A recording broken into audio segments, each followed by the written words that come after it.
society in our contemporary world are the result of intercultural communication. I suppose.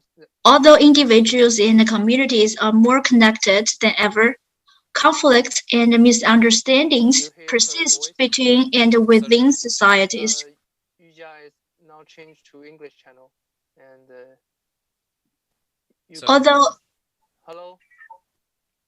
Although individuals and communities are more connected than ever. I have a different computer. Sorry, I didn't hear what you said. Sorry. Hello, Simon. Can you hear me now? Yes, I hear you. Yeah. Yuja now is changed to English channel, and say you can. Let me go. Yeah. You can go to the English channel. And I'm going to the English channel as well on. And Yuja, is it possible to switch on your video so that we can also test if the video is coming, the video feed is coming? Okay. 好，马上啊，我看一下我这个怎么弄。哦，我不能开。I cannot turn on my video. It's restricted.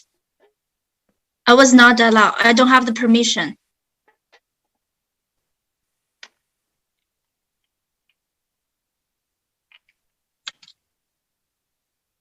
I don't have the permission to turn on my video.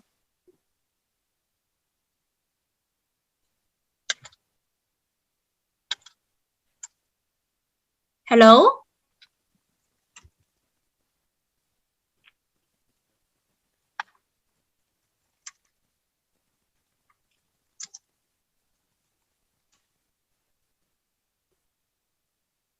Okay, sorry, let me do that.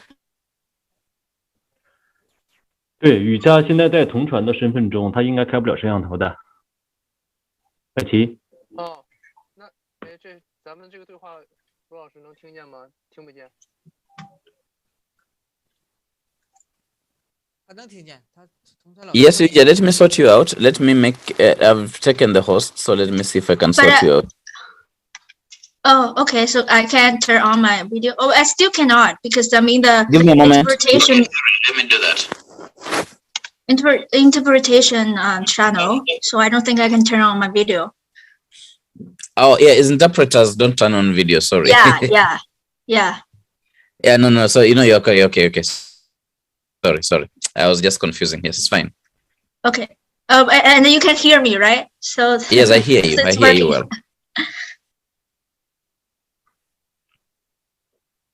如果金梦先生想看头像的话，那个百吉你可以配合一下，打一下你的摄像头也可以。这个就是谁到时候是开多少，咱们同步着这个 Zoom 的画面去进行。哦，那我把我的头像打开，他也能看到是吗？对，就是你们咱们显示什么页面，其实推出去就是什么页面。Hello Simon, can you hear me? You muted yourself. Yeah. Yes. If you want to see the video or the screen, I can turn my my camera on, and you can see me. Yes, I was just worried that I wasn't seeing myself on YouTube on the stream. I was just seeing the word English written there, but no, the video is not coming through. Even my own video, like when I'm speaking, because even as Yuja interprets, I'm supposed to see myself on YouTube. Oh yeah. Yes, so yes, we have. Yeah. Good. Yeah, we are sending your picture now. Please wait for a moment.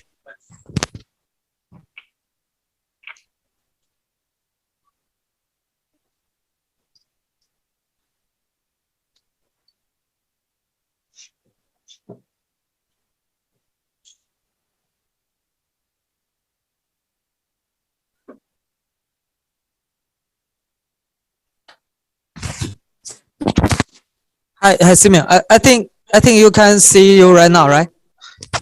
Okay. OK， 那我们继续测下一个频道西班牙语。我现在将雨佳老师设置成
Sorry.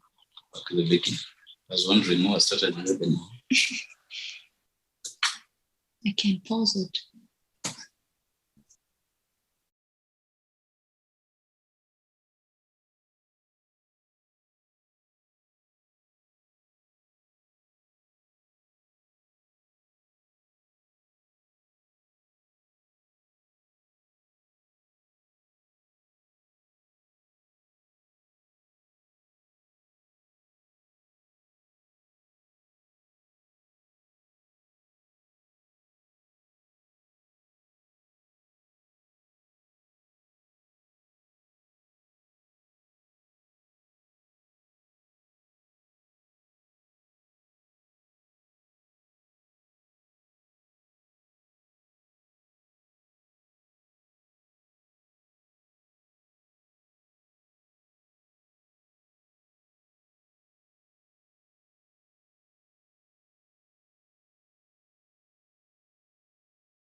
ASP.NET National Coordinators, teachers and parents. Dear ASP.NET community from around the world, my name is Julie Saito. I am the International Coordinator of the UNESCO Associated Schools Network, in short, ASP.NET. It gives me much pleasure to welcome you today to this webinar, which is the final day of the ASP.NET Global Student Forum. Today, we will engage with young people on what they are doing for the people and the planet. It is my pleasure to welcome you to this global webinar to critically engage with the outcomes of the forum. Before we begin, let me take this opportunity to set out some housekeeping rules. We are providing simultaneous interpretation in 6 languages: French, Spanish, Russian, Arabic, and Chinese, besides English. To select any of these languages, please click on Interpretation at the bottom right of your screen and choose your preferred language. If you are joining via mobile phone, please click on More and choose language of your preference. Please mute your microphone when you are not speaking. We are streaming this event live on YouTube on the links in the chat. For questions and comments, please use the Q&A function and we will be happy to respond. You can ask questions throughout the entire session via chat in English, Spanish, or French. We will also be posting some information in the chat. For example, an exciting numbers game that we will be engaging in shortly after the first panel and throughout the session. Now let's get started.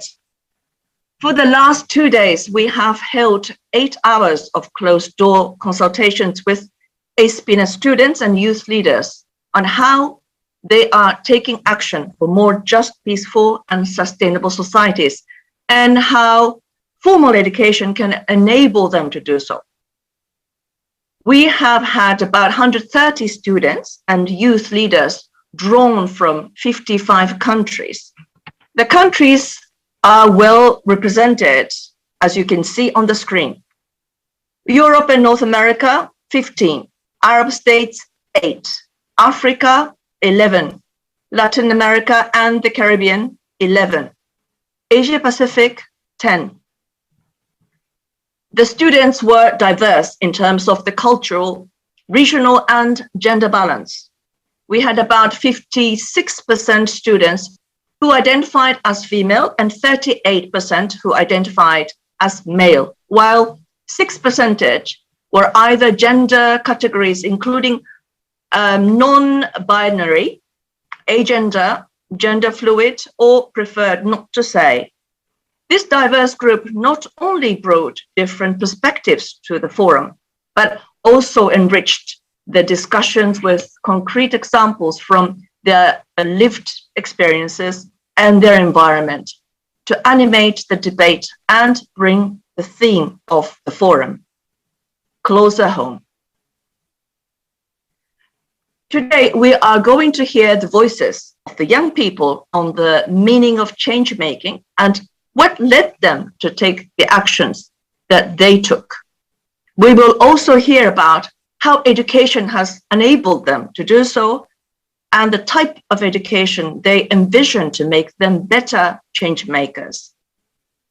We will have an intergenerational dialogue within panels where youth leaders, students and policymakers will engage in a dialogue on the outcomes of the forum and what those conversations bring for current debates on youth voice, transformative education, innovation and global citizenship education for sustainable development.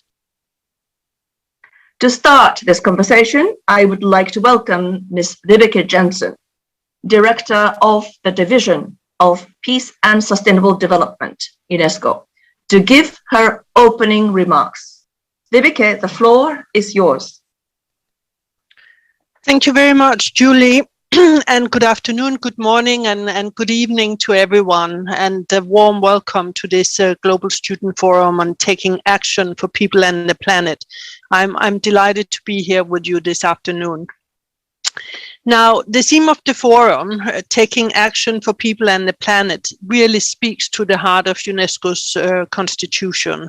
And I allow myself to quote from that. It says, "Since wars begin in the minds of men," and today, if it had been written today, we would have said women as well, "it is in the minds of men and women that the defenses of peace must be constructed."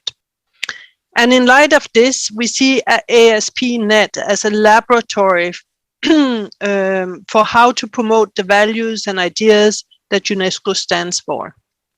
This forum is therefore a critical platform for reflections on how ASP.NET students are taking concrete actions as active global citizens to ensure sustainability for our planet and address inequalities and also discrimination.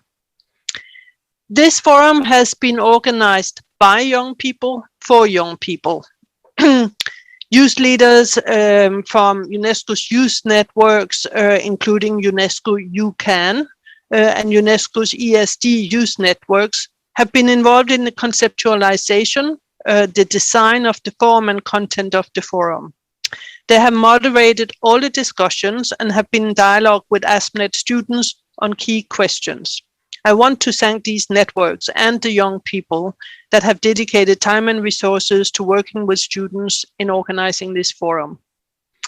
Also, thank you, ASP.NET students and youth leaders, for all the work you have done over the past 2 days, your commitment, engagement, enthusiasm, and also great ideas.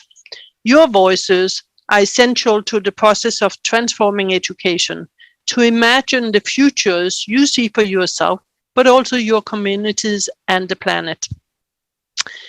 Let me also say thank you to the International Center for UNESCO ASP.NET for co-organizing this important meeting, as well as all those who contributed to the achievements over the past 2 days.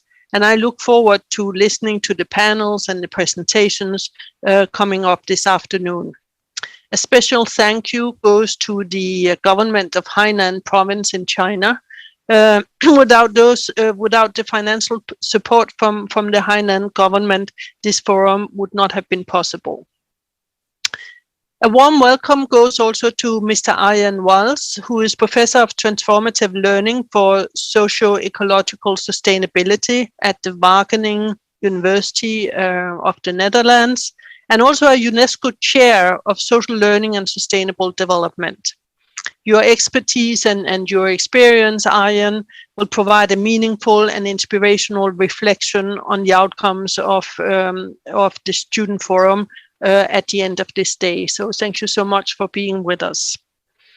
And as you all know, we are living in uncertain and worrying times. While posing many challenges, this also forces us to rethink how we live with each other and the world around us. This applies in particular to education, preparing us to face those challenges through transformation and also in terms of transformative education. Transformative education is very much at the heart of UNESCO's priorities for achieving the Sustainable Development Goals and aims to provide everyone, young people, adults, everyone basically in and out of schools with the skills and the competences, but also the knowledge on how to create a sustainable future for all. And this is, of course, why your voices, all the participants who are with us today, are essential for us to hear, to listen to. And I'm happy to see that this Global Student Forum has provided a platform for all of you to engage with each other, listen to and inspire all of us, and show us how you imagine change for a better world. So it's a great pleasure to see you all here today. I wish you all a very fruitful and inspiring last day of the Global Student Forum and interesting discussions and interactions. So thank you so much.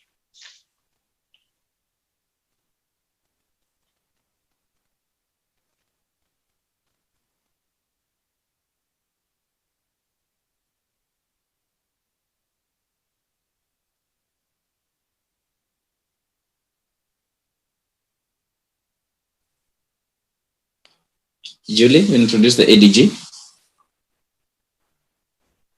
Yes, thank you very much, Vibeke. Now we would like to share with you a special message received from our Assistant Director General for Education, Stefania Giannini. Dear students of the UNESCO Associated Schools and Network, ASPINET, UNESCO youth leaders, national coordinators, and participants from all around the world. Welcome, first of all, to this Global Student Forum on Global Citizenship Education for Sustainable Development, taking action for people and the planet. It's exciting to have the first forum for ASPINET students co-designed with UNESCO youth leaders, together with the International Center for UNESCO ASPINET. This forum sincerely brings voices from across the world to share innovative ideas, inspiring practices and concrete actions to shape more just, peaceful, inclusive and sustainable societies. We are living in a very complex and uncertain times, we know. Global health pandemic has led to near universal school closures. Education remains disrupted in so many countries and social inequalities have deepened over the past 2 years. You know very well. This has taken a major toll on students and young people around the world. I think you are anxious about the future, and it's reasonable. And this is more than understandable. But you're also leading change each day to fight against discrimination, to fight against injustice, to care for your peers and to care and safeguard the environment. And this is very much important to change. Caring, compassion, respect, solidarity. These are the key words. These are the values that we need more than ever today. They are being nurtured across our community. ASPINET is a community, bringing to life UNESCO's foundational mandate to build peace in the minds of people, as the Constitution, says.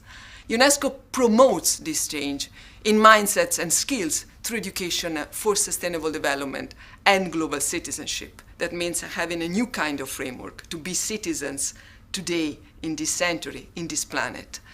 Increasingly, well, governments are committing to integrating these dimensions into education systems to set our world on a more sustainable course.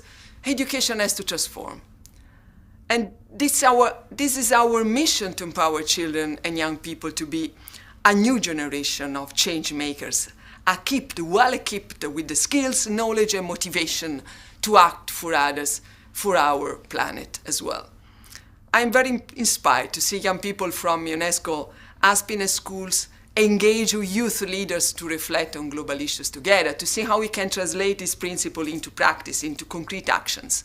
I commend you for the wonderful actions that you are already taking in your communities, in your countries, and globally. We see very much from our global observatory, and it's really very amazing to see that. Just last week, as Happiness school in Peru, Kusikawausui received, I hope is the right pronunciation, received the UNESCO Japan Prize on Education for Sustainable Development.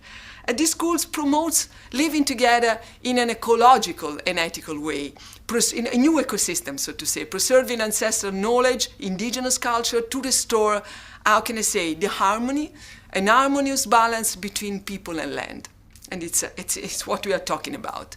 The international community has responsibility to deliver for young people, but we need also you. We need the young people on board to co-create the future, not simply about listening to you, but having you as a great and important game changers. Well, a more just and sustainable future will be forged through millions of individuals and collective acts of courage, leadership, creativity, and care. And I thank you for your energy, for your enthusiasm, and your commitment. UNESCO is, listening and walking the talk with you to rethink and transform our futures together, hopefully. I wish you an excellent forum.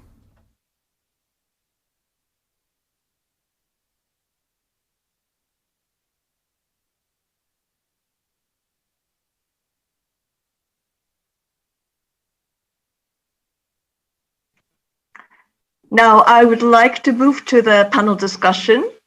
The first panel will be on the will be actually presented by Joy, moderated by Joy, our youth leader from Nigeria. This is about becoming a change maker. I will invite Joy to proceed. Thank you, Joy.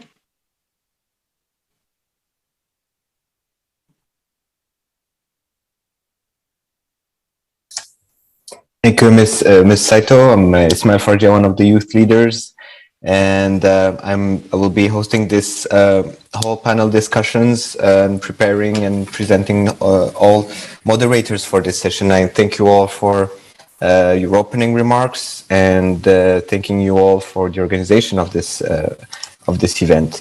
Therefore, nothing better to start the panel discussion when we start with the words of ADG about to rethink and transform our future. And we are here today after 2 days of extensive discussions with students to rethink and reshape our way of educating and our way of seeing our sustainable future. And it is the essence of the panels of today, as we will be highlighting the key outcomes of the student forum, and we will showcase examples of actions of ASP.NET students and youth leaders that are taking for the people and the planet. And it will also engage on levers and challenges of being a change maker and how education has helped them to be agent of change. There will also be a panel discussion that will situate the outcomes of this forum in global debates, as well as implications for policy actors. And it is indeed the essence of our first panel on becoming a change maker. Our colleague, moderator, Joy Shedika, I hope that she's with us connected on the platform, is the founder of the community Kid Upcycle Africa initiative, targeted at young children living in climate vulnerable communities. And she educates students in Lagos, Nigeria on climate change, recycling and sustainable living. I would kindly ask my colleague Joy Chedika to take the floor to start the moderation of this session. And I will give 30 seconds for Ms. Joy to connect and activate her camera. Please, Joy, if you can hear us.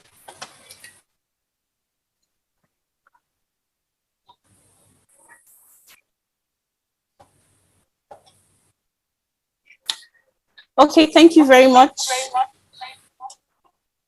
Hello, can you see me? Yes, we can. Please, Joy, go ahead. Okay, great. Hello, everyone. I'm very super excited to be here with you all on this very special occasion, the last day of the Global Student Forum happening today live with policymakers on ground. And today we are super excited at the conversations that would go on, and I hope that we are all ready and set for these conversations. So today on this panel, we would be discussing what students and youth say made them become change makers. What exactly led them to take action? And the levers, the obstacles and pathways to taking action to bring about change. And on this panel today, we will be having Michael Haddad, the UNDP Ambassador for Climate Change for the Arab States, Ms. Abi Ramanan, Project Lead at X, Monshut Factory and founder and former CEO of Impact Vision. And then we would have Fat Nguyen, a youth leader and the founder of a project that addresses plastic pollution in his hometown in Vietnam. Also, we'll be having Sultan Al Hadmarini, ASP.NET student, Sultanate of Oman, and Stavraina, ASP.NET student, Cyprus. All right, so right about now, we'll be having a dialogue between Ms. Abi Ramanan, who you would be very interested to learn about because her story is super inspiring and exciting, how she's doing amazing stuff using technology to address food waste in and around the world. So before we start, I would like to introduce Ms. Abi Ramanan.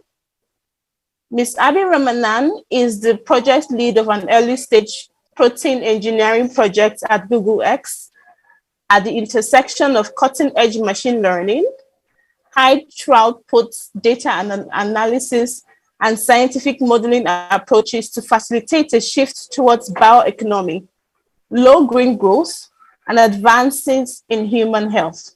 She is the co-founder and former CEO of Impact Vision, a machine learning company applying hyperspectral imaging technology to food supply chains to reduce waste, prevent product recalls, and deliver consistent quality to consumers. She has previously founded two food social enterprises in London, Pappy's Pickles and Day Old, which creates employment for migrants and refugee women and address food waste and child hunger, and has also worked as a campaigner at the Fair Trade Foundation, Oxfam GB, and Sustain, the Alliance for Better Food and Farming. She's currently a board member of the World Economic Forum Global Shapers Community and was a co-chair for the annual meeting of the New Champions 2018. She's also an MIT Innovators Under 35 Europe awardee and a Unilever Young Entrepreneur awardee.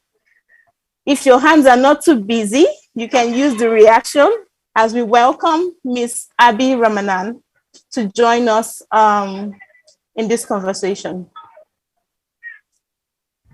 Hello, Ms. Abi. Hi. Thank you so much for having me. How are you? Very well, thank you. It's a pleasure to have you here. Hi all, I don't see the reactions, I don't see the claps, I don't see the hi, welcome. Are we all together? All right, thank you very much for having to join us. Amazing. Yes, pop them in the chat. Okay, so first of all, would you like to share with us the origin of your change-making story? Do you have any personal experiences that made you become a change maker, and ventured into what you're doing currently? So you have any personal experiences of the origin of your story? Yes, absolutely. First, two quick corrections. I am no longer part of the board of Global Shapers. I resigned last year. And secondly, I can't talk too much about the work that I do at Google because it's in the early pipeline and it's all very secretive, but happy to share in detail about my other experiences. So I graduated from university straight into the 08-09 recession. And the opportunities at that time, even though I went to university in the UK, it was limited, and I had never been interested in a corporate career. I didn't feel that was the right avenue through which to make the changes that I felt were required in the world, to be able to address inequality and reframe our relationship with the natural world and be less extractive and more community driven. And so I went to Spain for a year and was learning Spanish and was volunteering for an NGO there. And I had specialized in international human rights law, European human rights law. So I was considering entering that field, the legal field, in order to work predominantly on human rights law. But it's very, very competitive. And so I thought I'll just postpone it when I came back from Spain and did an internship for a tiny NGO that was focused more on addressing domestic poverty, international poverty, and climate change through an innovative tax. It's called a financial transaction tax. It's also known as the Robin Hood tax. And it's a tiny tax, 0.05% to 0.5% leveraged across highly speculative financial products like derivatives, bonds, futures, which don't have any benefit for the real economy. They just create a lot of froth in the markets and make money for a handful of investors. And so this tax was designed to curb what is known as highly speculative, high frequency trading, while also raising revenue in the UK. Unfortunately, the UK has a very highly financialized economy, and we didn't have that much success in the UK, but a number of European countries moved ahead with this mechanism called enhanced corporation. And now the battle on the European level is for the funds to not just go back into the European coffers, but to actually be used for those causes such as climate change and fighting poverty that it was initially designed for. But it was very, I think that the main thing I learned from that role was I did not have a background in economics, and within a few months was drafting reports about and briefings about how we should tax the derivatives market. So as long as you have a very supportive manager and someone who believes in you, I think it's possible to learn and really apply yourself to new areas. I then worked for a number of different NGOs, including Oxfam. That was a role in helping them to set up a digital innovation lab. I worked for an organization called the British Institute of Human Rights, which was predominantly focused on the Human Rights Act can feel quite esoteric and a piece of legislation that doesn't have that much real life impact, particularly for public sector professionals. So we organized a series of events all around the UK for how do people working in the care sector, in social services, in other parts of the public sector, how can they practically use the Human Rights Act for the beneficiaries and the groups that they're serving. And then I worked for the Fair Trade Foundation, and that's when I became really interested in food. I worked on the global banana supply chain, and we were specifically looking at how do we prevent retailers in countries like the UK from what is known as for loss leader products. They'll sell products like bananas, bread, milk at a loss in order to get footfall, in order to get customers through the door, because those are the sort of most staple items that people look for. Bananas are in fact the UK's favorite fruit. I think 14 million are consumed. I can't remember if it's every day or every year. A lot of bananas are consumed in the UK. But what the problem is, the cost of that is pushed onto producers in the global south, in Guatemala, in Colombia, and places like that. So we were trying to convince the UK government to legislate against these type of supermarket price wars, which impact producers and growers in the global south.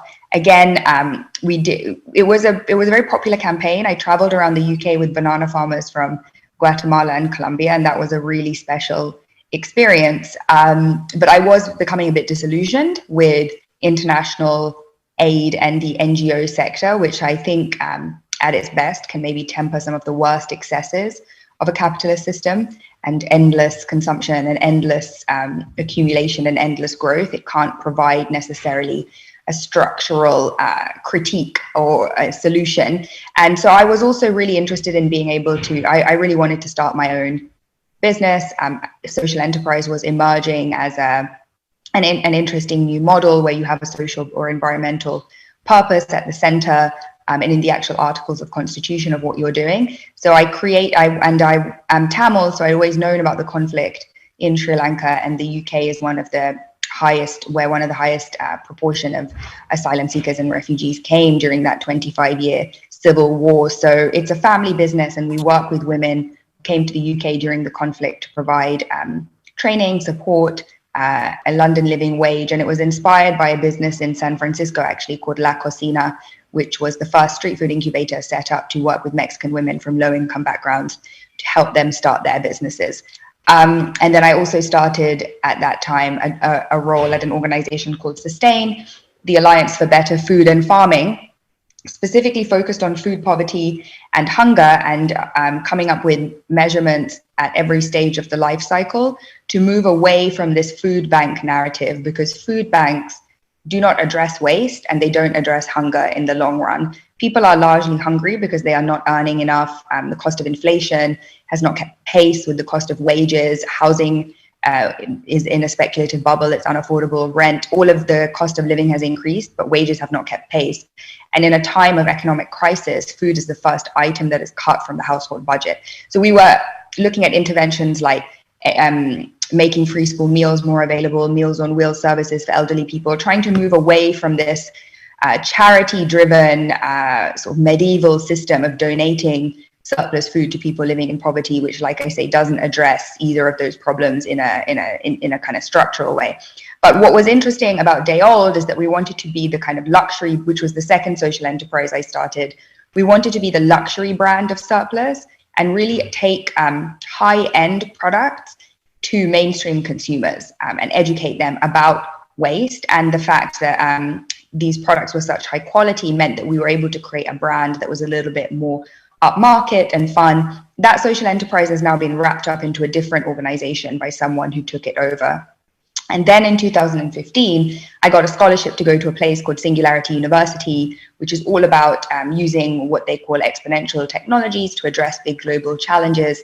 That was in Mountain View. And that's where I came up with my co-founder with the concept for Impact Vision of using this technology, hyperspectral imaging, which allows you to access information from across the electromagnetic spectrum. So you can understand information in, for example, near infrared or infrared. And based on how light scatters, we built models that were able to provide real-time information about parameters like freshness or ripeness or contamination, because we were trying to address the $1 trillion food waste problem from a post-harvest standpoint, so that you have more time to make better decisions, reduce waste, and also deliver higher quality products to consumers. We did that company for about 4.5, 5 years.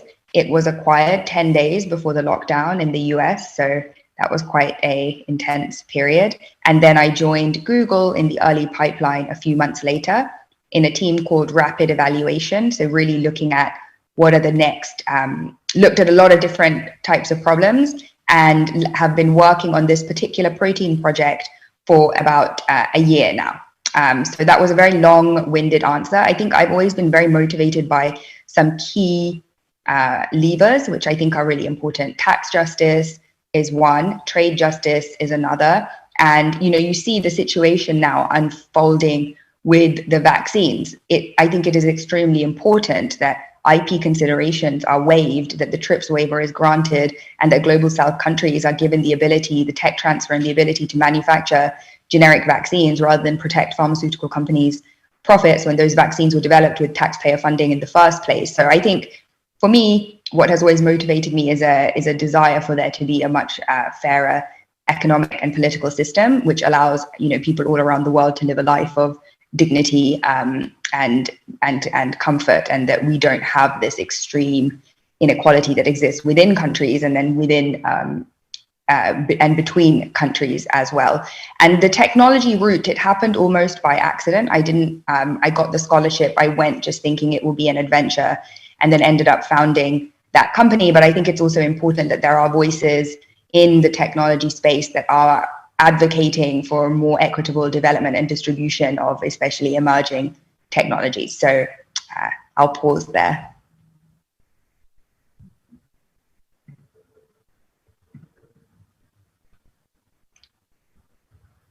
Amazing. Oh my goodness, that was super robust. Thank you so much for sharing that with us. You know, it's very interesting to learn about your journey, especially the parts where what really inspired your interest, to spark your interest to go into the food waste sector. I mean, that was super inspiring, you know, and you know, there's definitely something that one would get across with that would, you know, spark your interest, especially in the sector that is needing a lot of change, you know, something that's needing urgent action. And, you know, there's something you mentioned about food banks not, you know, addressing hunger problems, and I really find interesting. I agree with that point totally, because when you do a food bank, you know, everybody comes and, you know, they eat, but then what happens after they eat? You know, that is a big challenge, you know, and it is very interesting to learn about your work. I can see all the claps popping in the chat, you know. All right, so to everybody listening, so if you have questions for Miss Abby, as we proceed, please put in the question in the Q&A session, and it will be attended to. All right, Miss Abby, so we'll go on.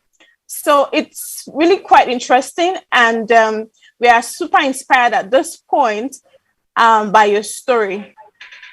So next question for you to share with us would be for you to tell us exactly.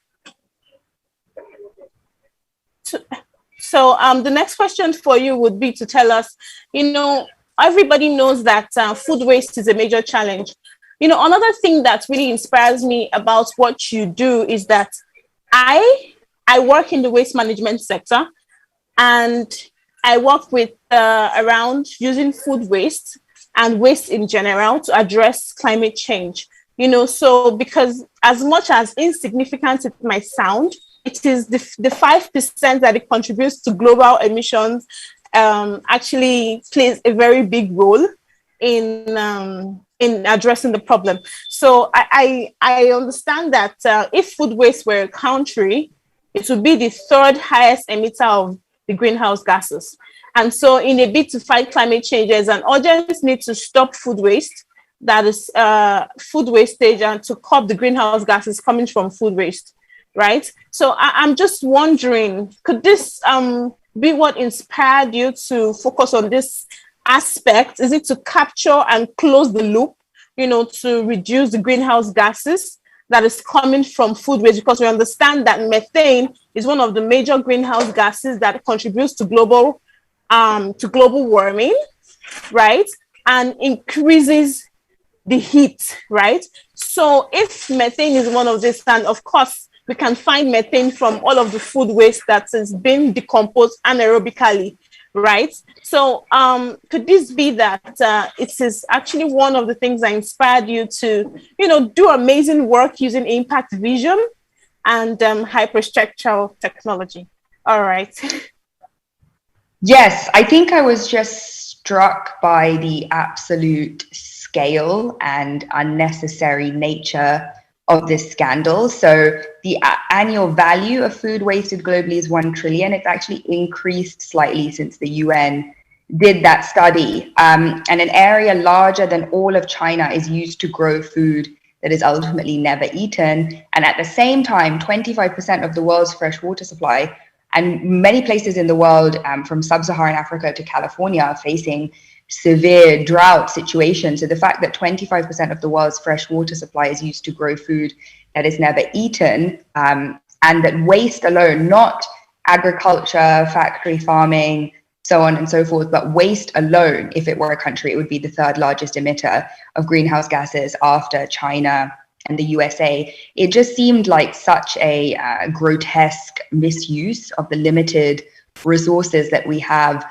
on the planet. And there are many ways in which to address this challenge. A lot of people are focused on individual action, consumer-led change within the home, educating individuals about how to utilize food better, how to have different purchasing habits, etc. But individual action will never be any substitute for sort of structural systemic action, and for industry needing to act, and for regulation forcing them to make different decisions. So an example of that is, it used to be illegal in France and Italy to donate surplus food, and as a result, retailers and other food companies would just send it to landfill. But because of pressure, which is where the public really can play a critical role in applying a lot of pressure to politicians, to the regulatory system, and to industry, because of that sustained campaigning, those laws were reversed, and now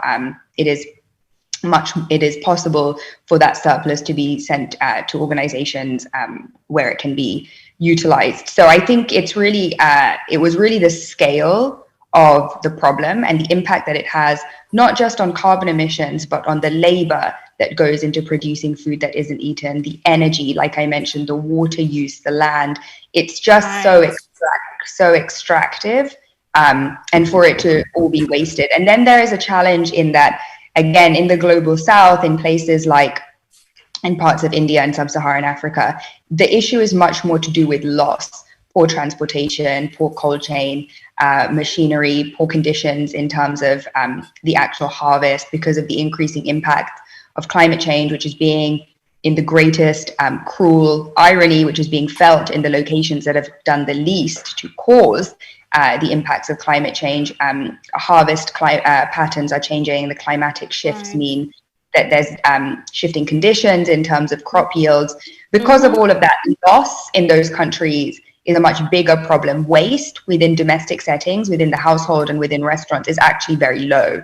That type of waste, which is excessive, is more prevalent in countries, certainly in the United States, but also in the UK, and less so in, for example, Mediterranean countries, where there is much more of a culture around reusing, and waste is not as much a part of the kind of the culture. But in the UK and the US, waste is a huge problem, particularly within the home. So the challenge in those countries is, yes, you do have to do a lot of work directed towards individuals, but what we wanted to focus on with Impact Vision is the 50%, even in countries like the US and the UK, the 50% that is lost and wasted in the supply chain. So from the point of harvest, we felt that one of the challenges with the food system is that because it has low margins, and you're generally shifting vast volumes of a particular commodity at razor thin margins, and these sort of large food companies make their profits by volume. That's not true for all commodities. Spices, for example, have a higher premium, but for a lot of produce, that's the case. And for produce, the figures are even higher. 50% of produce grown in the world is wasted. 50%, half. Right. And so one of the challenges for food companies is that, oh, sorry, go ahead. Oh, sorry. We have to jump in to bring the whole panel right now. Yes. As much as we're enjoying your intervention, thank you so much for that. Yes, this is amazing. This is to inform everybody. So it is quite interesting to know that you are inspired and, of course, doing work to trying to capture the greenhouse gases and try to make it for a better and sustainable world. Okay, so this is to inform everybody that Zain will not join the panel. So instead, we will be having Ms. Silene Samarani, who is the Chief Executive Officer at Chich for Lebanon, right? So, So now we would we would have the panel. I hope we're all ready. So at this point,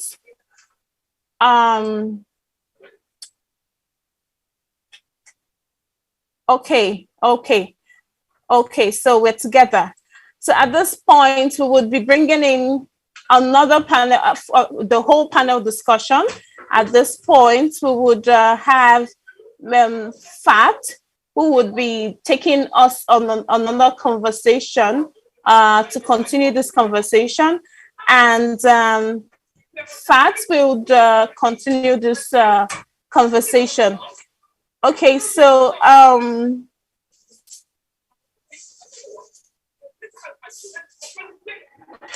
Fat, can you please activate your camera? Fat, are you here? Oh yeah, I think I already turned my camera on. Can you see me? Yes, we can see you very well now. Okay, thank you. Please go ahead.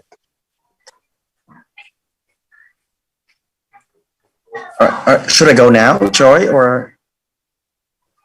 Oh no, just give me a minute. All right. All right, so we would have the bio of Fat now. Fat Nguyen is among the ESD Youth Leader of UNESCO Network. He's from Vietnam and currently working at corporate social responsibility for a petrochemical project in Vietnam. He's the founder at KNA Project, which translates to running and picking up trash in Vietnamese language. To date, the ChainNat project has mobilized over 3,000 local and international people to clean up over 4 tons of plastic waste in the Vũng Tàu beach. FAT has facilitated discussions with over 1,000 high school and university students to educate them on how to combat plastic pollution. That's FAT's impact goal is to transform his hometown into a zero waste plastic city. Zero plastic waste city, sorry, pardon me now. He was a recipient of the prestigious Asian Peace Builders Scholarship, where he earned a dual master's degree in political science and peace education at the United Nations mandated University for Peace in Costa Rica. Along with this academic journey, he led an international team to organize a workshop on peace education for IDP teachers in Kachin State, Myanmar, and published a facilitator guide to peace education as one of the outputs. Thank you very much for joining us, FAT, and we are super excited and looking forward to this amazing panel discussion. Thank you. Yeah, thank you so much for a nice introduction and for having me, Joy. So before we start, may I share with you that it was my great honor to have a precious opportunity to meet and discuss with such an amazing group of APSNet students and youth leaders around the world through this webinar. The more I discussed and shared, the more I came to realize that as the change maker, we commonly face many different layers of challenges, including judgment from our friends and community on what we are doing to make a better world. We are also sometimes fearful if what we are doing is perfect. However, I strongly believe that no matter what we are doing, it is a strong evidence to show our serious responsibility and strong commitment to making this world more peace, just, and sustainable. And as always, actions speak louder than words. So I hope that after 2 days of discussion, each of us will feel more inspired to continuing the journey that we have been on so far. So to continue, let me share with you my screen. I don't know if you can see my screen now. Can everyone see my screen? Yes, we can. Okay, so this is the screen that we were discussing about how to become a change maker. As you can see on the screen, we talk about like characteristic, opportunities, and the support that a change maker need. For example, in general, when we talk about characteristics, we all agree that a change maker needs to be responsible, open-minded, critical thinking, integrity, and inspire. And in terms of opportunities, we also talk about, the role of education, because education helps us to broaden our network and also provide us with skills and the values that we need to make a change. In addition to that, there are some challenges that we change makers are facing. For example, climate change or COVID, and finally, in terms of support, we need many different types of support. For example, financial or emotional support. We also need support from related stakeholders and the government of where we are from. So those are the key things that I got from the discussion with the other change maker. And now joining me today is my pleasure to welcome two AppsNet students. One is his name is, hold on a minute. One of them is Sultan from Oman and Sabriana from Cyprus. Can you please turn on your camera, please? All right, awesome. You both are here. So before we start, can you please briefly introduce about yourself? Like, I know I already mentioned your name, but can you please tell your name again and where you're from? Sultan, would you like to go first? Yeah, sure. Good morning, good evening, good afternoon, everyone. My name is Sultan Al-Hadrami. I am from the Sultanate of Oman. I am a ASP.NET student, and I'm very glad to be here and representing the students and to say what we discussed as students in the past 2 days in this ASP.NET forum. Amazing. Thank you so much, Sultan. Yes, the floor is yours, Savriana. Sorry if I pronounce your name incorrectly. Correct. Hello, my name is Savriana Heracleus. I'm from Cyprus. I'm 17 years old, and it's my honor to be here to talk with you as an ASP.NET student too. Thank you very much. All right, wonderful. So for the next part, I would like to make our discussion a little bit, interesting. I would like you to use your imagination. So imagine that we are now 20 years after the webinar today, all right? And after 20 years, we are so happy to meet again. And this is a chance for us to look back and to reflect, all right? So, all right, so just imagine we are now in 2041 per se. All right, so very nice to see Sultan and Stavarian again. It's almost 20 years that we haven't seen for a long time. And I still remember the first day that we had a chance to be among the panelists during the final day of the webinar. So why don't we reflect and talk about, some of the things that we already discussed during the very first day about how to become a change maker. For your answer, you can take a look at the Jamboard that I'm gonna show you here, or even you can use your own experience and your own example to elaborate how to become a change maker, so that we can share with our future generation. All right, let me share the screen here. All right, so I don't know who want to go first, Sultan or Savariana. Either of you can go first if you want. Okay. Well, I would like to talk about the opportunities, about the motives that make all of us participating, I suppose, in this forum to be change makers. Many of our experiences mentioned during the forum started from simple things like slowly into being informed about the crisis that we face with climate, inequalities, and the human rights and so on. Many students mentioned that they were introduced into the change-making process by the United Nations, by of course, the UNESCO, and many other, that those we collaborated with United Nations, like UNICEF. Many were inspired by their school, the education that they were provided from their teachers in China, teachers in Greece, through many international programs like Erasmus Plus, like the opportunity that we have today in this forum. Also from a lot of activists like Malala, like Greta, like Angelina Jolie. Also the challenges that now we face and we live into them, such as consequences of the climate crisis, the natural disasters, the wildfires in Greece, maybe tsunamis, many others that lead to a huge environmental refugee wave.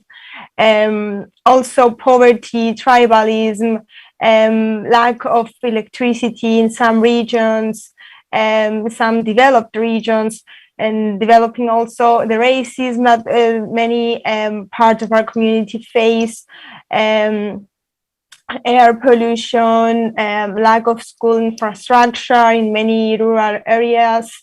Also, many were inspired by the students in this during our time here in the forum.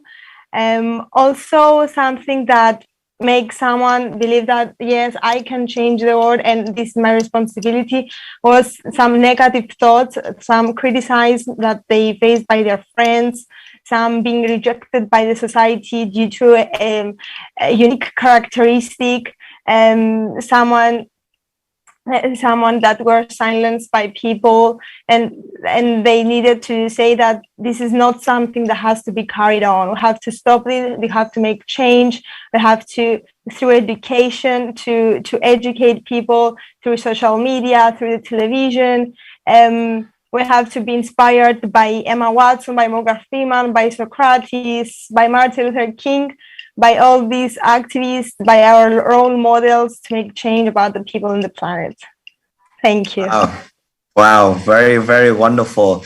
The more you share, the more it made me feel nostalgic about a webinar that we had 20 years ago. And now I would like to invite Sultan. Can you please share with us the memory, or what you already talked about, how to become a change maker 20 years ago when we were in the webinar? Yes, 20 years ago when we discussed in the webinar, many students discussed about the opportunities that they had to become change makers.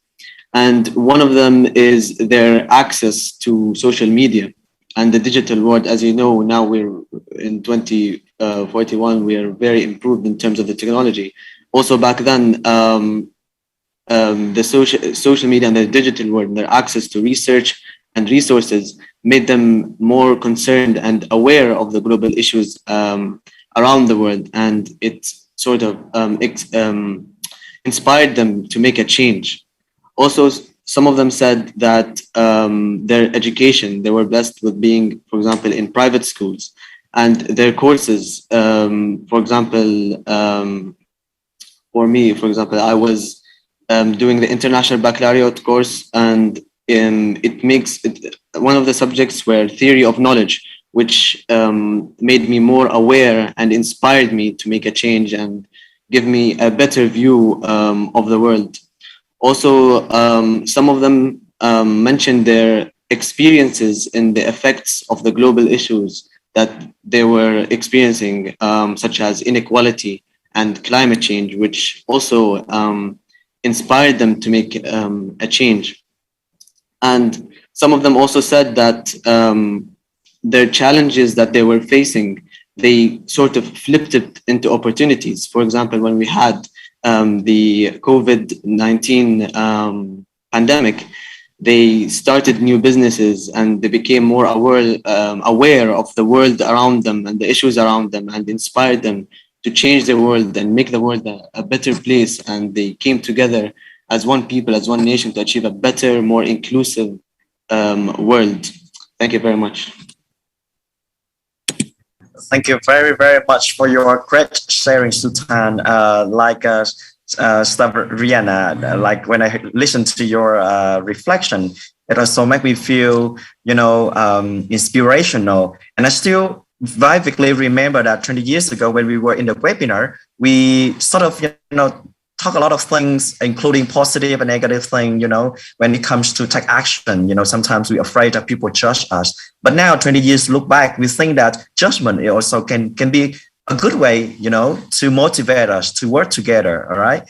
And after the conference, after the webinar, I still remember that we were working very hard to stay connected and to support each other. And I think that is one of the very important points that the webinar give us the opportunity, to build up the network, to make the world better. As always, again, action speak louder than words. So once again, thank you very much for your sharing and for your reflection. I always enjoy talking with you and the other participants from the webinar. Once again, thank you very much and wish you all the best.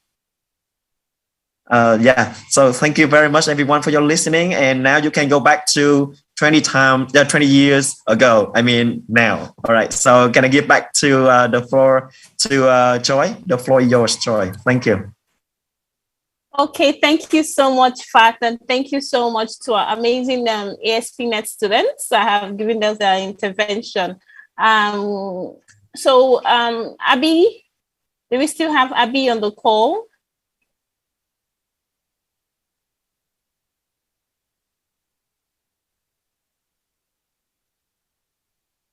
Hello, do we still have Abby on the call? Abby wrote in the chat that she had another meeting she had to leave for. She's not here. She left. Sorry, Joy, to come in. It's Julie, the ASP.NET International Coordinator. Dr. D from Cambodia has been waiting to enter in the panel discussion. Okay. Dr. D. Is on another panel. Oh, okay. Sorry about that. Okay, no worries. All right, so we would have Mrs. Salim Samarani, Chief Executive Officer at Teach for Lebanon. And in just 30 seconds from what the rest has said, can you just give us your intervention on this conversation? Definitely. Can you all hear me? Yes, we can. Please go ahead. Thank you so much. Actually, this has been an interesting session to listen to all of you guys. Really being in the education sector for 12 years now, I feel that my biggest inspiration is actually meeting young leaders who are making change across the world. And I think this session has been extremely inspiring simply because, and I'd like to, in like the 3-4 minutes that I'm going to give my intervention, just go through some of the highlights of the session from the different panelists that were with us today. I think I was really inspired by Abi Ranam's 3 main points on the importance of using education and learning and dedication to actually be able to grow and affect policy change. A lot of times we don't actually know enough about specific topics. So digging deeper into the context, understanding about it, and finding solutions. And she had mentioned like social entrepreneurship being, if you want to say, a cornerstone to finding global solutions for human rights challenges and causes. And also another key point that she addressed, which was really quite impressive, is also the importance of also utilizing technology to address these global challenges. So if you want to talk about policy change, it has to come by actually putting together many factors to enable the change within us first, so we can affect the communities that we work with. I was also really inspired by Fat's intervention on adaptability and the importance of actually utilizing understanding that nothing is perfect, that we will have to do things once and twice and 3 times and at the same time, making sure that we set an actual plan as we go forward, and we learn from what we do, so we can improve our plans. And actually, it's the key factor in that is actually serious responsibility, and you've mentioned that very clearly. Taking responsibility in making sure that this problem is also can become a solution by us intervening. So taking ownership of the solution and taking ownership of troubleshooting different solutions to make sure that we reach to effective change in the future. I also enjoyed listening to both Sultan and Straviana, and they've mentioned a lot about opportunity and defining moments that enable us to lead change in our societies. So, and on that, I personally consider every opportunity or every conversation as an opportunity to grow, to develop, to learn from the other person. And a lot of the learning that we get is mainly because we get inspired from others. We look at their achievements, we see what we can take from their achievements, and we try to replicate it in our own innovative way. And this is exactly what Straviana had said in her being inspired by role models across the world working on climate change. A sentence she said that was quite powerful is, yes, I can change the world, and this is my responsibility. And indeed, yes, we can change the world, and this is our collective responsibility. And it's going to take a lot of us, a lot of Sultana, Straviana, Saline, Fat, and Brianna coming together, and Joy, and all of you guys being on this call, to come together to think about collective solutions. And a lot of the solutions are replicable. So the challenges are very similar, and the solution can also be similar. They definitely need to be adapted to one's context, but we can learn so much from listening to each other, to genuinely believing in one another and empowering each other.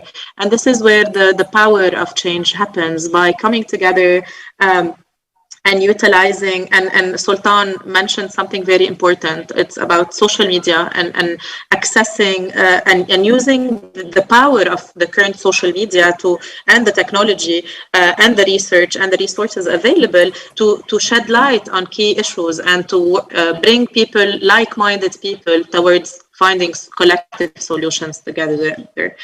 So flipping challenges into opportunities, and making sure that as we do that, we always stay true to our values. And this is exactly what, as this panel was starting, I was also reflecting on my personal journey as an education advocate in Lebanon. And after 12 years working in a very, very challenging context, I think the only thing that has helped me continue is being true to my values. And my values keep me inspired and keep me focused on the intended outcomes of change that I'm working on. And I think if we stay true to our values by being authentic, being also caring to the world around us, to others around us, I think this is how change starts. And in one of the Q&A questions, they asked us, how did you start this journey of transformative change? My question was, if it wasn't me, my answer was, if it wasn't me, who would it be? So I think this is how we need to start. We need to start thinking that, yes, the problems around us are growing day by day. And I think it's very scary if we look at the world from all the current challenges that we're facing, whether economic, environmental, political, geographical. And I think when we start looking at things from a growth mindset perspective, thinking about what is our role in driving change, I think this is how we start to effectively have the answers towards how do we make effective change on policies, because it all starts within us, and we can affect our family unit can affect the community around us, the community around us can affect the governments and all the policies on a more national level and global level, if you want to say.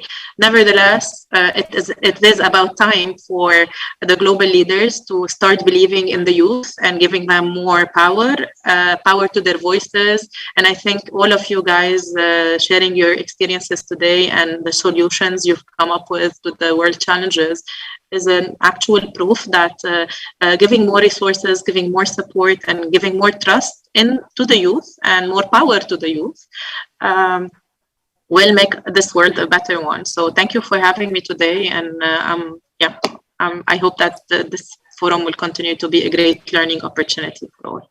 Amazing. Thank you so much, Salim Samarani.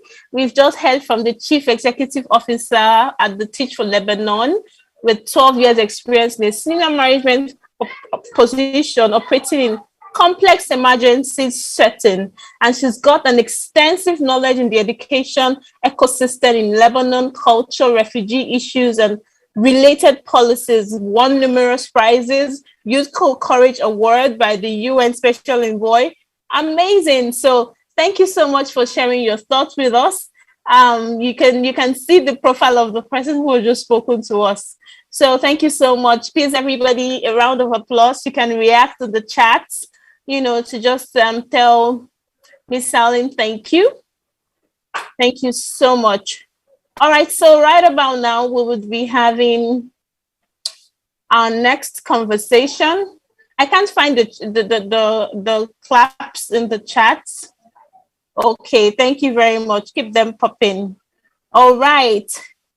So right about now, we would be having the next intervention. And that would be handling back to, we'll be having Marwa. Marwa would be introducing the numbers game for us. So we have some interesting, engaging moments. Next, I hope we're all ready because we're going to be having some game session at this point. So get relaxed, get concentrated because this will be fun. So hi Marwa, are you here? So we can have some exciting time before we move straight next into the next panel. Hi everyone, welcome. Thank you for taking the time to join us today. It's a moment of great pleasure for me to welcome you all. My name is Marwa Rima. I'm a youth leader from Lebanon, and being part of UNESCO's ASP.NET Student Forum is an honor for me. So today we have prepared for you some questions about some global issues that we are currently facing. So it will be a great way for us to engage with all of you. So basically, we are going to ask you some questions on Menti, and you just have to submit your answer. So in order to interact on Mentimeter, there are 3 ways. First of all, you can just go to menti.com and put the code that is being displayed right now, 96154359, or you can just click on the link that is posted in the chat. Or you can just open the camera on your phone and put that code on the screen. So whatever method you choose, you will. This will lead you to our next question. I will just give you like 15 minutes to go there. And after that, we will display our first question. 15 seconds. Yeah, 15 seconds, sorry.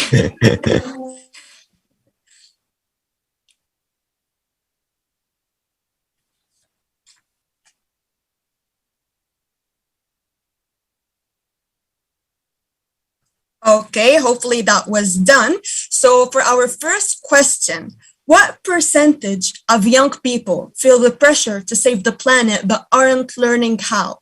Is it 60%, 30%, 40%, or 80%? Just choose the answer, and once you're done, you can move on to our next question.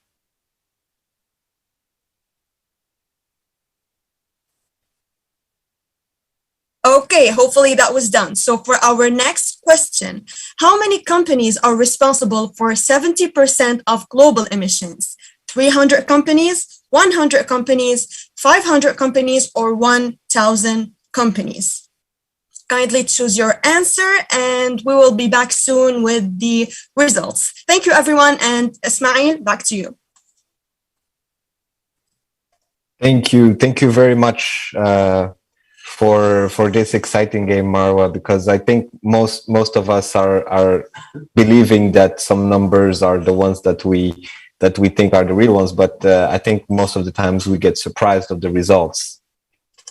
I think this first panel showed us a glimpse of what happened in the last 2 days, because by listening to those speakers, I was personally able to see what the young students are looking at in terms of becoming a change maker, because the qualities and the capacities, the way of talking, the ways of sharing their ideas is actually what young students are looking for. But without further ado, now we have to go to a deeper topic and an element that we believe builds the generations of today and tomorrow also. And from a change maker, we have now to impact the basis of our way of living, which is education, as a first step towards bringing us to becoming active members in our society. Therefore, it is now our time to introduce the second panel, which is transformative education. But before that, I would kindly ask our young students, since this forum is dedicated for our young students, to kindly share their inputs on what they learned on these last 2 days in the chats. It would be great to have their points of view and read them in the chats of how they felt about this forum and what are the ideas that they had and how they listened to our distinguished speakers. And now coming to transformative education, we will interrogate on how education can be an enabler of young people being active citizens.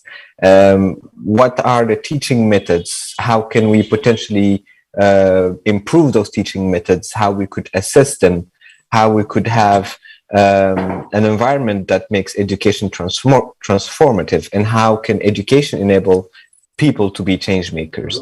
And the moderation of this session will be done by Mr. Andrew Jack, who is Global Education Editor for the Financial Times, writing on educational issues around the world and an editorial lead for free FT Schools program. He's overseeing a special report on climate change for schools, highlighting student climate champions, and a free webinar in spring 2022. And additionally, he's the editorial lead for schools, their global free digital access program for 16-19 years old, their teachers and schools around the world.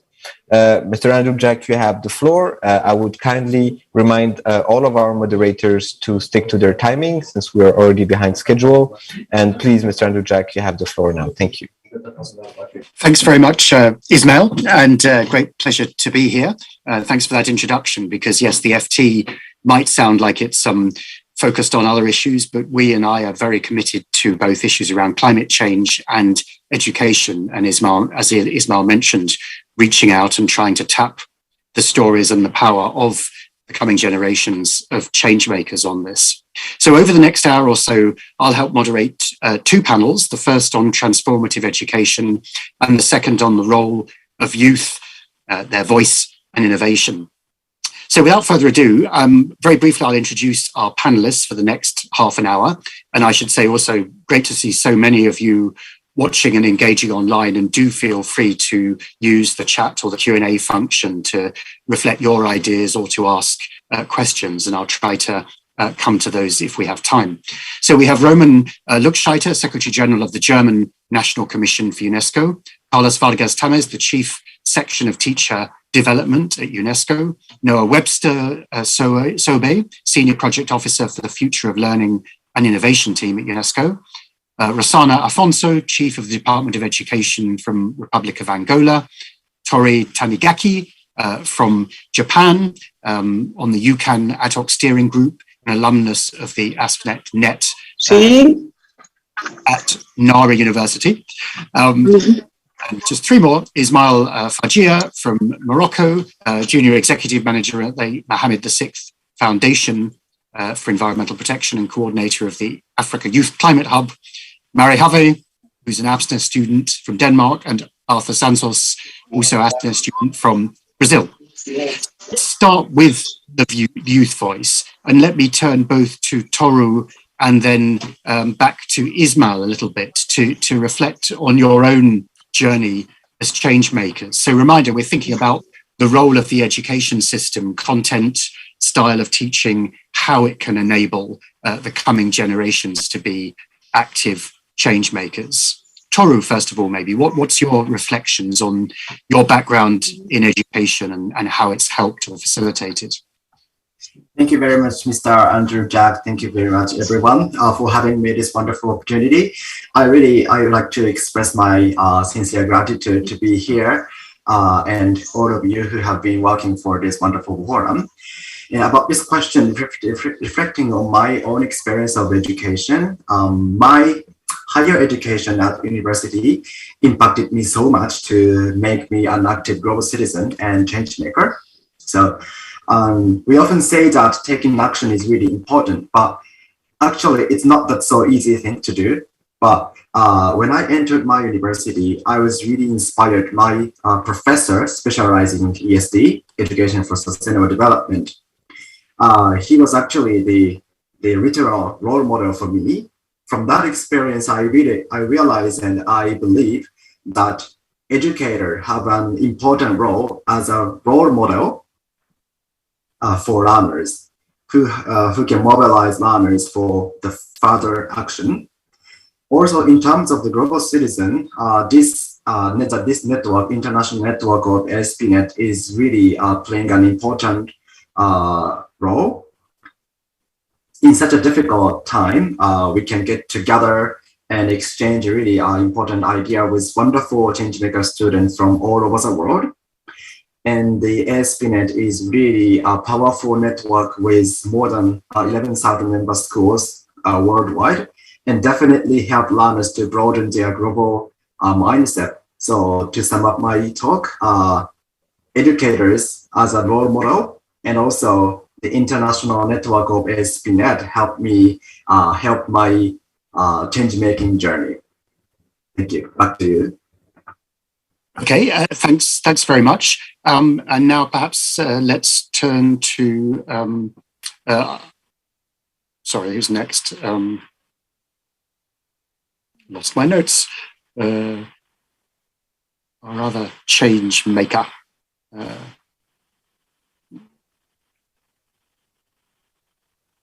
It is Ismail. Let's get back to you. Ismail, are you there? Thank you very much. And I thought maybe I would change the background so that we can not only have, virtual backgrounds, but also have a beautiful garden with a way to connect each other with the nature. And I would very much likely be very brief in the way we think about education, because from my personal perspective, I wasn't much of the ones that had the chance to engage in terms of education for climate change, for example, since it's my field of work so far. And I would kindly stick to this perspective of climate change and sustainable development more specifically. Because when I was young, I think when I started hearing about climate change and the way that we need to engage with it, that was when I started university, actually.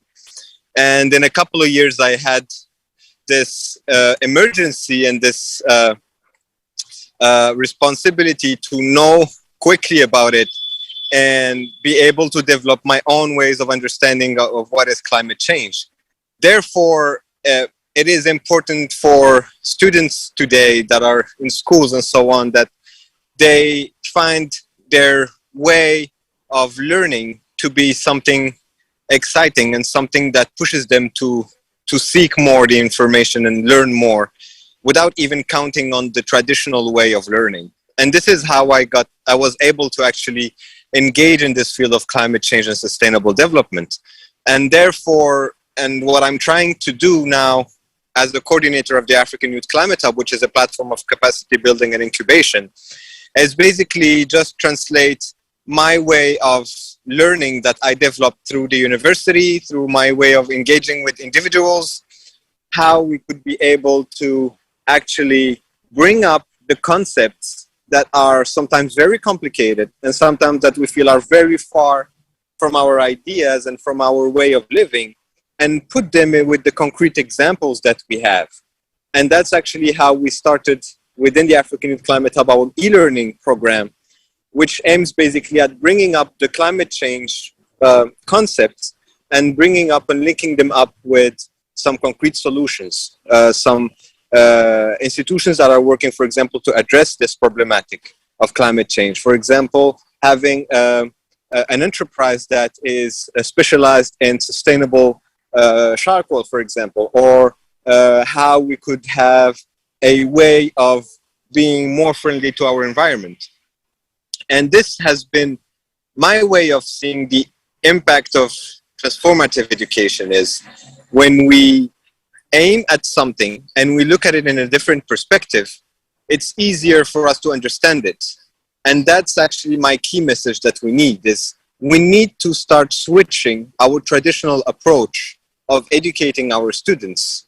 Because if our students do not understand the concepts by linking them to their everyday life, it will be impossible to ask them later on, when they will be leaders, to bring us the solutions on concepts that they were not able to link them with their reality when they were young. And so this is the point that I was referring to, is instead of having classrooms with hours of courses and bringing them at the end and having a test, and whoever fails the test and does not answer the question properly fails the class, but linking, for example, one course and having it for example, in a garden, and allowing people to learn about the trees, learn about the grass, learn about how things are happening, and see how this could impact, and the way of this world is working so far with pollution and so on, could impact these trees and the ways of doing their job as elements of nature. So I would stick it here, so now I don't go beyond my timing, but transform our education to make it easier for our students, for them to be able to be concrete actors and leaders for tomorrow. Thank you very much. Thanks, Ismail, and for that real-world example with your nice backdrop. So let's turn directly to a couple of the current ASPNet students then. Denmark first, and Marie, do you want to give us your reflections, please, on what the education system's done for you, or what would you change in order to become more active as a citizen? Hey everybody, I'm Marie from Denmark. As you can see, I've got a flag maybe here. And I agree very much with both what Tori said and Ismail, because I've had the privilege to have a great education, free as well, here in Denmark, which has had a lot of good things. For example, you can see the logo right here.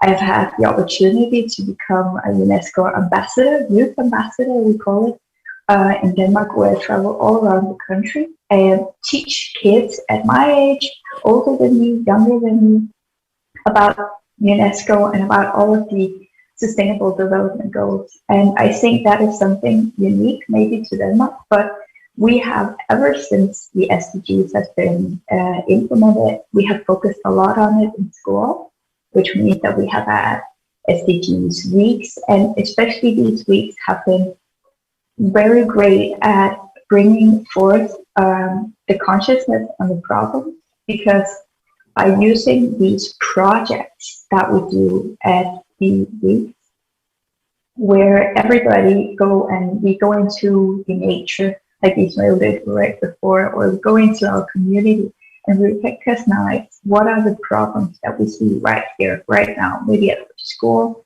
maybe at home. What are the problems? And then we go back, we go sit in the classroom, we listen to our teachers, just like you're supposed to do in school. But now we have something concrete to learn about. And then they tell us about how we can solve that problem. And we use these solutions that we have from both our teachers and ourselves to implement into the community. And I think this is exactly how everybody should learn to become a change maker. Because taking a concrete problem and turning it into a solution. That is the best way to learn. And that is also why I think we should really focus on not ignoring the problems that we see in our world, in school, because sometimes the teachers, I know from my own experiences, can ignore the problems because they're just too hard to take up. But this is also a way of creating more stress around all of the problems that we see, because we as students get stressed that we want to do so much. We really do, and we know about a lot of these problems, but our teachers don't tell us how to do anything. And in some countries, they don't give them opportunities to do it. I've had, from my school, they have so many resources that I can seek. I can go there, I can say to them, I have this awesome way so that I can, for example, we can do a soup kitchen, and then they will say, that's great, we'll go down, talk to the supermarkets, and you can do that. They help so much, and I think that is the most important thing, that the schools and the teachers, just like Toro said, they're going to be the innovative role models for all of us and giving us resources to do so. Okay, thanks very much, Marie. So very important. And I saw a couple of comments on the chat as well, also talking about thinking about how to operationalize, what to do practically, as you say, to put things into practice, and guidance, including by teachers, would be useful around that. Let's turn now to Brazil and to Arthur. Tell us your perspective, Arthur, on what more education could do to help turn people into global citizens. Hello, guys. Can you hear me? Yep. Okay. Thank you for the opportunity to speak today. It is always a pleasure to be here with you guys. And once again, my name is Arthur Quinello. I live in Brazil, which is a huge country. And by living in a huge country like this, of course, I can find a lot of issues here. But the most important and the biggest one, in my opinion, is a lack of good and accessible education for the population. I studied 9 years in a public school in Brazil, and I don't know if you guys know about that, but in Brazil, the public education is not good. They don't have good structure, they don't have prepared teachers, and then the result is we have a lack between some part of the population and the rest part of the population. And by studying in a public school for 9 years, I never could see through the problems that were around me. But then when I was 15, I got a scholarship in a project that gave me the opportunity to study in a private and good quality school. And just after this, I could start to think more about me, to develop my skills, and to learn all the good opportunities the world can offer me. Then by this, I started to think, how can I contribute to my society? Like this project gave me my scholarship, and now I want to give it back to the people I know, to my community. And then I developed my own project that today helps children from their communities to get in touch with books and help them to develop their skills in school and also in life. Because I believe that education doesn't have to be just something boring or just school, chair and school and teachers. Life is education as well. And we can learn a lot from the people we know, from the places we go, and from the life we have lived until now.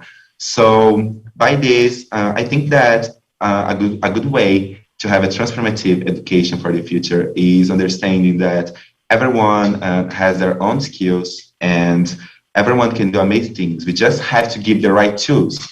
Because back into my previous background, the project not only gave me my scholarship, they helped me with everything I needed to be a good student, the materials, the books, the transportation, the food, everything, because they know that living in an equal country like mine, sometimes just the scholarship is not enough. We can't expect that the students will be a good student without a good home, food in their stomachs, without the materials they need. And thinking about that, these projects, they help the students with this. And that's why I truly believe that the right tools is needed to reach the transformative educations, and not only the tools I previously mentioned, but also, as I said, the tools we can take from lives, from the people we know, and from everything we can learn from the experience we have. That's it. Thank you. Thank you, Arthur, and really important points both about the underlying resourcing and structure of education more widely and about kind of building relationships more widely in life and with your community. So time is quite tight here, but let me turn back to Toru briefly to share the Jamboard of outcomes and see what our feedback's like. Toru. Right, thank you very much. So now I'm going to share the screen. Can you see that? Yes, so this summarizes the brief contents of the discussion from yesterday. We talked about the transformative education, and these keywords were coming up from the discussion. Like, we need to transform classes from teacher-centered lessons to student-teacher one, and we need to foster experimental and active learning. This is really important because these lessons were where students can actively engage in learning and voluntarily learn and take action toward the just, peace, and sustainable society, the future of the world. And also in providing opportunity is really important. The opportunities to have real experience, to get to know without each other, or to exchange and develop the ideas. And also the first thing was to work together with society. This is what Ismail also emphasized in his speech. Like it's really important to learn the authentic and real issue around the community. So we should not close our learning into the classroom or the school, but also we should open our learning to the society or community. So this is the very brief summary of the yesterday's discussion. So, Mr. Andrew, can we have time for asking a question to ASP.NET student based on this one? We could try very briefly. We've got about 10 minutes or so with some other panelists to come back. But yeah, we can very quickly. All right, thank you very much. So what I want to ask to the ASP.NET student is that based on these ideas, what can we do or what would you like to do to promote or strengthen your transformative education at your school or community as a changemaker student? So I'd like to ask Mary about this question. What do you think about this question? So right here it says that we should provide opportunities, and I think this goes hand in hand with the thing that I believe that universities and high schools should be what I call green lighthouses. They should be our sustainable lighthouses. They should, because they are the homes of a lot of passionate students, and as well as teachers who know so much about the world and also about the solutions for the world, because universities are the hub of all knowledge and passion, and therefore they should of course be the ones to go forward and be the front to show the nation and globally what you can do on a sustainable and as well as a global citizen level. Wow, thank you. Thank you very much, Marie, for your wonderful answer. So now I would like to ask Arthur for this question. The floor is yours. Sorry, could you repeat just the end? My internet connection is not so good, so I missed it a little bit. Yes, of course. Now you can see the question on the screen below. Based on these 4 opinions, 4 ideas, what can you do to promote or strengthen transformative education at your school or community as a changemaker student? Well, I think that first of all, accept the failure, because it's really important. I don't know about the other countries in the world, but here in Brazil, we have this idea that you can fail as a student, and if you fail, you are a bad person and you never achieve anything in your life. And first of all, I think is my path, is my whole, like a previous student, now I'm finishing my high school experience, and is my whole as a student to teach the others and to help the others understand that it's okay to fail sometimes, and that they can achieve a lot of things, even that they don't know math as well, or I don't know, humanities as well, because everyone has their passions and everyone has their strong points and their weak points. So I think that with this in mind, not only me as a student, but also the teachers and other schools, they should teach their students, they should teach their students that you don't have to be perfect in everything. And with this in mind, they can achieve a lot of things and be new change makers like I am right now, by understanding that, okay, I don't have to know everything. I can be as good as I can be in the things I know. Thank you very much. Sorry, we're probably going to have to cut you short here for to wrap up in the next few minutes. But could I really encourage those who are watching, including our ASP.NET students here and others, to use the chat function and post their reflections around those 4 key themes that Toru just highlighted. What would you do? What would you recommend? What tangible examples might you point to around what is being done or could be done to much more kind of activate and inspire and support students interested in focusing on being game changers and change makers? That would be great. And while you do that, so please post in the chat, and I'm sure we can collect your insights, because we'd love this to be as interactive as possible. But let me just turn for a few concluding remarks, and we will have to be really brief, literally about a minute each. Let me turn first to you, Carlos, if I may. So you've heard some of the student reactions. What do you think needs to be transformed in education systems to bring about these changes? Thank you very much, Andrew, and thank you very much to all the students for these reflections, and for ASP.NET for the invitation. Well, I think we, from what we hear, I think we need to transform education systems altogether, so that they can include and integrate the different dimensions of education, from what has been mentioned, I mean, beyond the academic and the cognitive, but also the social, the cultural, the affective. That is pretty much what makes us human, and what the right to education underlines, that education should be directed towards the full development of the human personality. And this should be then all the dimensions that we've heard from students today. We heard from Maria talking about meeting with others, building community, from Ishmael about transforming the content, the format, the pedagogies. We heard from Arthur about learning about inequalities and overcoming them and giving back to the community and to support others in more disadvantaged situations.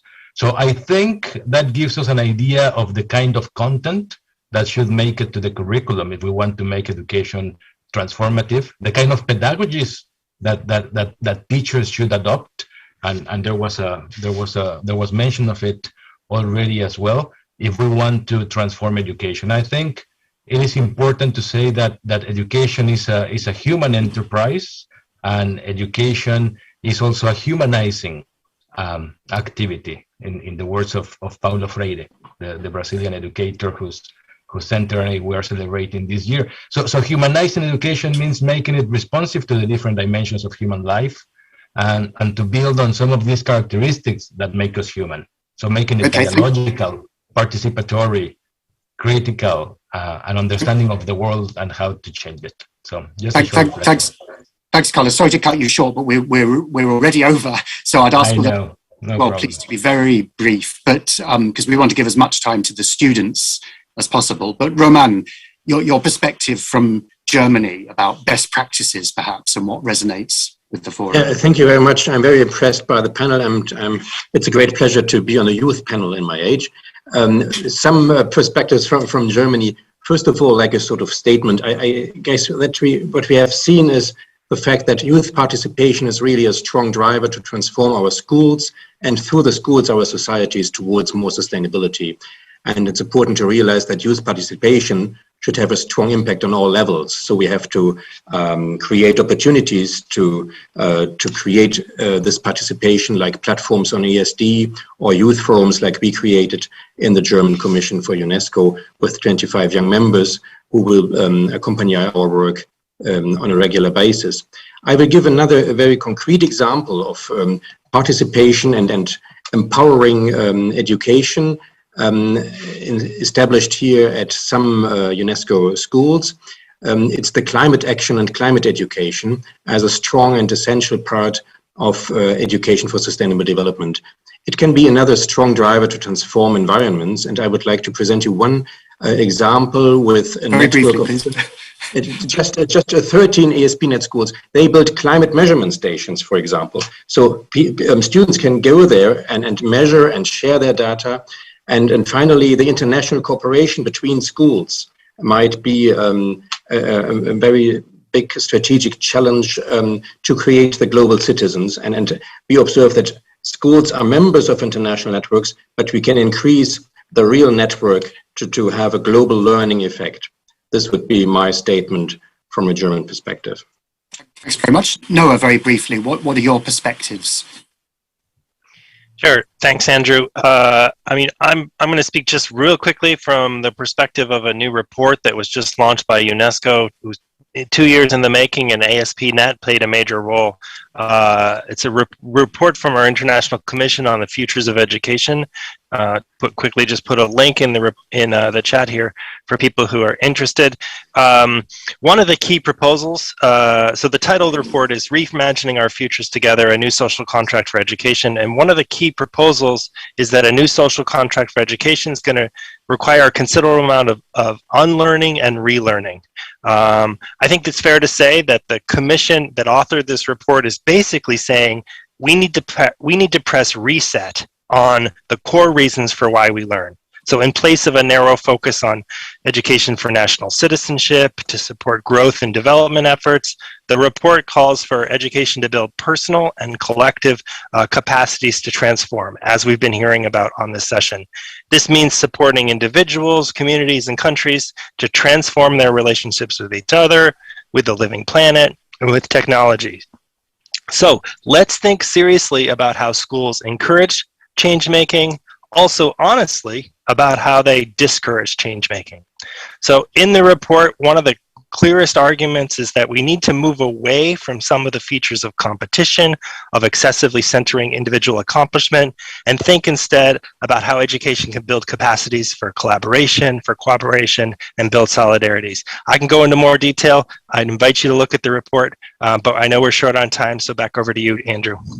Thanks very much, Noah. And again, do please keep sharing your views, all of those who are watching, on how to act. It sounds like, you know, trying to sort of move from heavy knowledge base to actually guidance on practical project-based tasks, and particularly in the community, are really common themes. Rossana, briefly, let me turn to you for a final word and your experience in Angola, which of course has come out of civil war. How is education transforming your country, and what lessons do you have perhaps for this group? Rossana, are you there?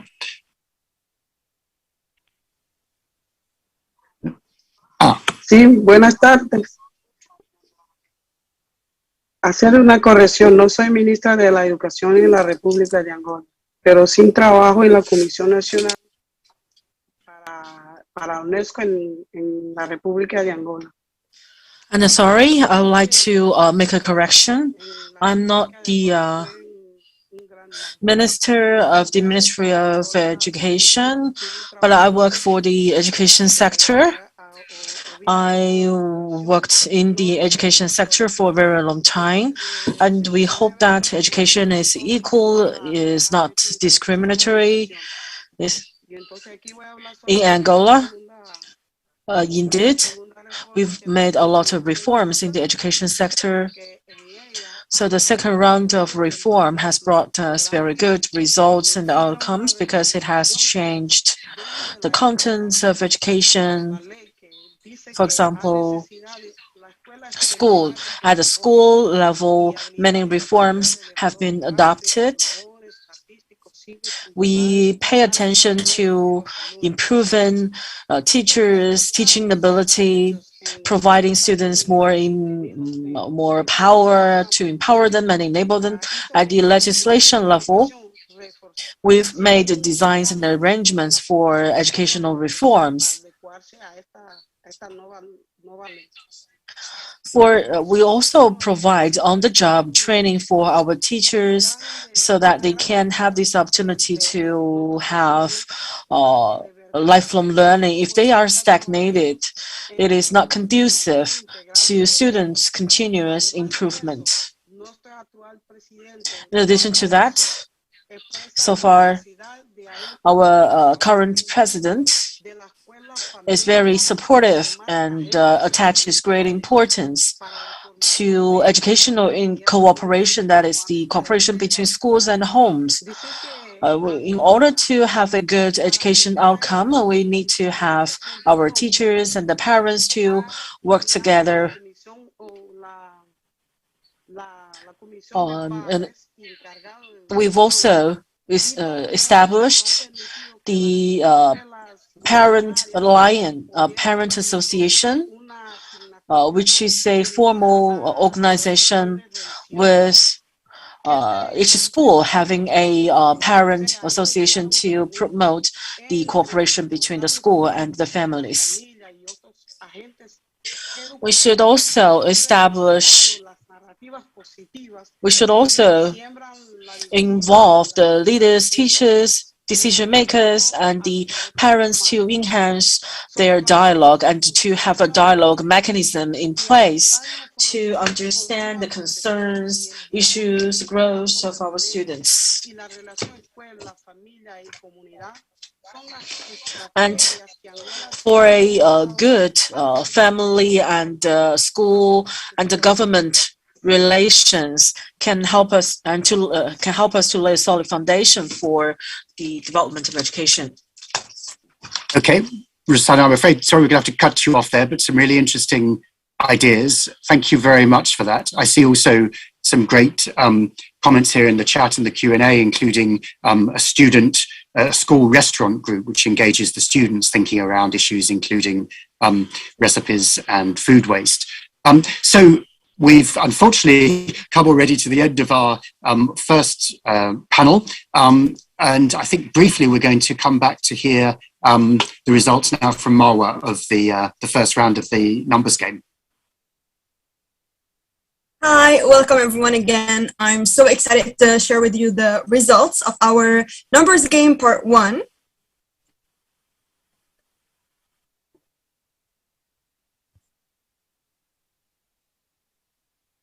Okay, so for our first question, actually, most of you got it wrong.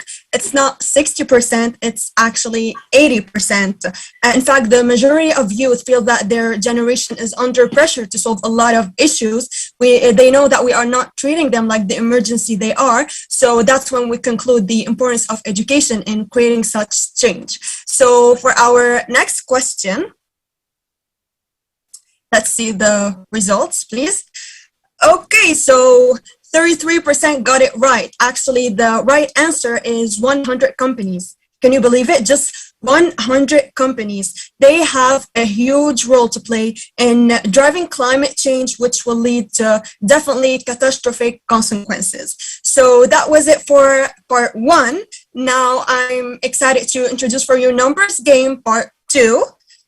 Same way as before, we will display 2 questions. You can just go to menti.com and put the code, or just click on the link that is in the chat, or use your phone and scan the code.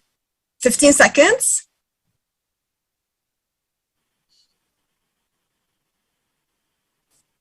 Okay, hopefully that led you to our next questions.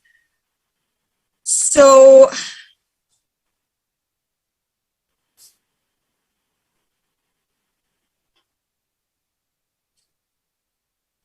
okay, thank you so much.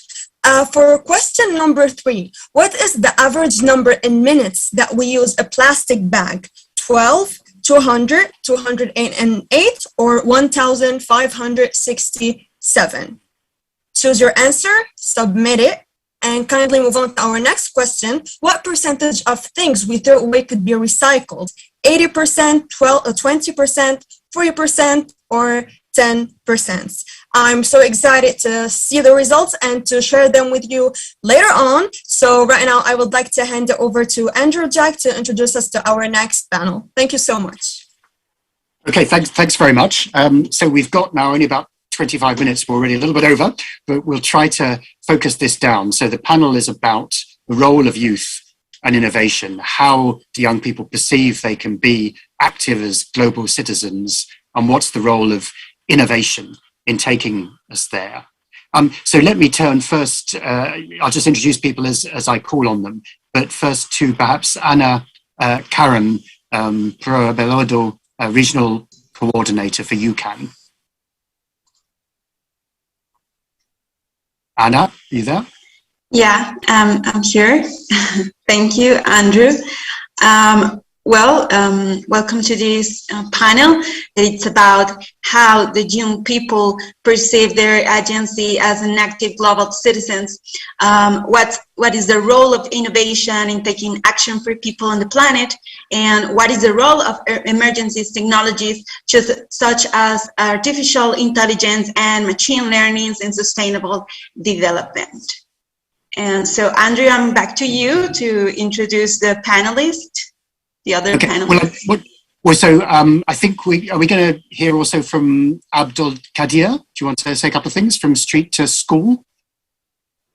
Yeah. Hello, everyone. Good morning, good afternoon. It's nice to be here. I think it's going to be an interesting panel discussion with the young students here, talking about the role of youth voices and innovation. Being someone that has seen the value of innovation with the project Street to School, where we develop alternative pathways to access learning for vulnerable children. I think this would be a very, very insightful discussion. Thank you so much, and over to you. Okay. Do you want to introduce the Jamboard, and then perhaps we'll go to Yutian and Speranza? Yeah. Yeah, I think. Yeah, I will share the number. Just a minute, please.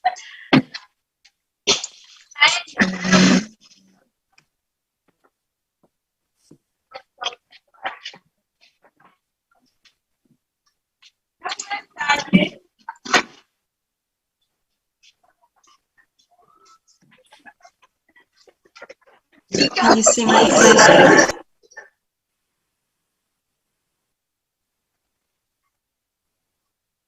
Can you see my screen? Not yet. Yes, now we can. Go ahead. Okay. Well, even though I was co-facilitating the discussions, I would like to invite the students, the ASP.NET students, to introduce their outcomes based on the discussions that we have, but also based on their own perspectives and their experiences about the role of youth voice and innovation here. So I don't know if it's here Esperanza, and let me check.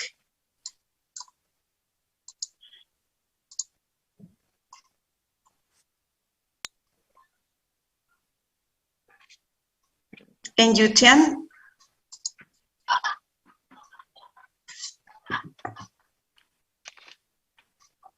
Esperanza and Yutian, are you here?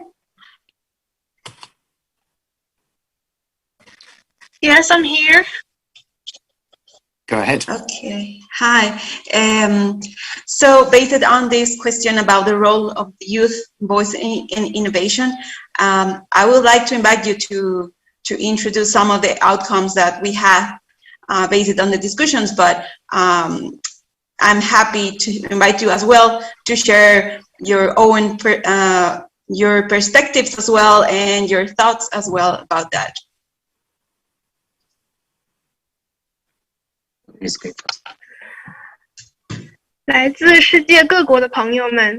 friends from all over the world, good morning, good noon, good afternoon, good evening. I'm from Henan Province, China. My name is Qiu Yutian. It gives me great pleasure to represent our students to share with you. As a member of the international community, we are all members of the globe, and we can be a change maker. And the youth, while making their voices, they should pay attention to the real-time news. They should know the challenges confronting the world. For example, we sacrifice the environment to develop economy. For example, the fast food the fast food culture which has replaced our traditional culture. And we should also learn from people from different from different countries while improving ourselves. We should also promote the sustainable development. Innovation can drive development, while contribution is indispensable from the development of the world. Yesterday in our group, we talked about that, making use of the technological innovation. We can make a good use of renewable energy, for example, the tide resources and the solar power, as well as the wind power. And also students have shared with us their institutional innovation to enable students to participate in the decision making, and the governments can provide more opportunities for students to participate in the policy formulation. We talked also about educational innovation. Many team members have shared with us that the schools can encourage the students from different grades to plant trees. After the pandemic in my school, we attend school online, so to learn the knowledge, and the students from across the different parts of the country, especially from remote and the mountainous area, can also access the internet to learn. We didn't see that very much before the pandemic, but after the pandemic, many institutions and the teachers are willing to teach their students online. We can see that innovation is multifaceted. Technological innovation can help us and to provide us with more approaches to protect the environment and reduce the impact on the environment while developing economy. And institutional innovation can help us to participate in the policy making and to make the policies more equal and to protect human rights. The innovation in education can also make use of the technologies to enable the pupils and children to enjoy equal access to education, to improve the qualities and the competencies of students, so as to provide them with more opportunities to realize sustainable development. I would like to say that technology can change our life, promote the sustainable development of the world. And today's world is a information directed world, and the development of technologies such as AI has a big impact on our life. While natural disaster takes place, the countries make use of AI to rescue their people and for more people to be rescued and to ensure the safety of our people. And for AI, I have a vision that our country is now implementing the garbage sorting, and we can have a robotics beside the dustbin, and by scanning the waste, it can guide the people to make accurate garbage sorting for those people lack of the relevant knowledge to sort the garbage. So AI can contribute more to the protection of environment. The above is what I would like to say. Thank you. Thank you so much, Yu-Chen, and thank you for your amazing contributions.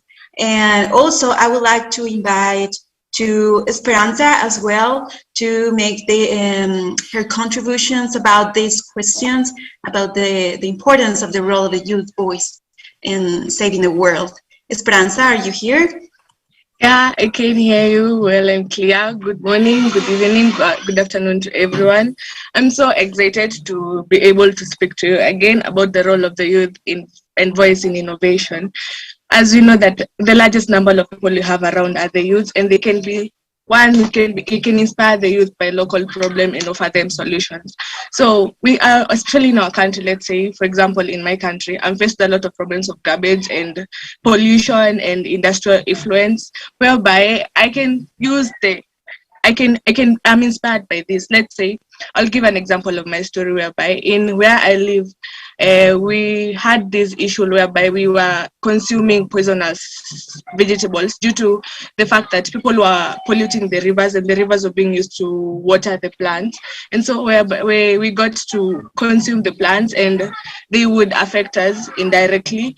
And this is where I came to know that the rivers which were there were being polluted. So I invented a way of how to be able to recycle the water and make it clean, so that even after they are able to water the plants, we're not affected. So youth should take the opportunities that are there, find out the problems, and be able to get the solutions. We have young minds, great minds, which can be able to make out solutions from each and every direction. We should be able to tell people to help us, seek help from our teachers, seek help from people around us.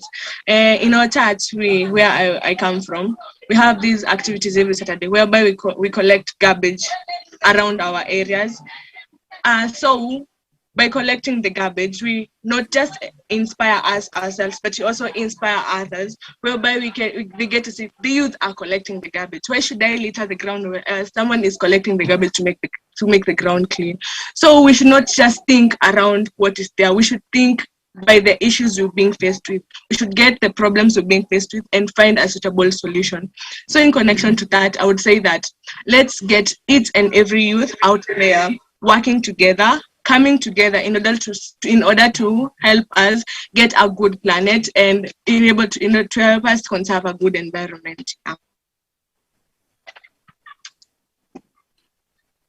Thank you so much, Esperanza. And back to you, Andrew. Thanks. Unless you had any final reflections, Anna, based on what you've heard and your own views around this, on the role of technology and innovation.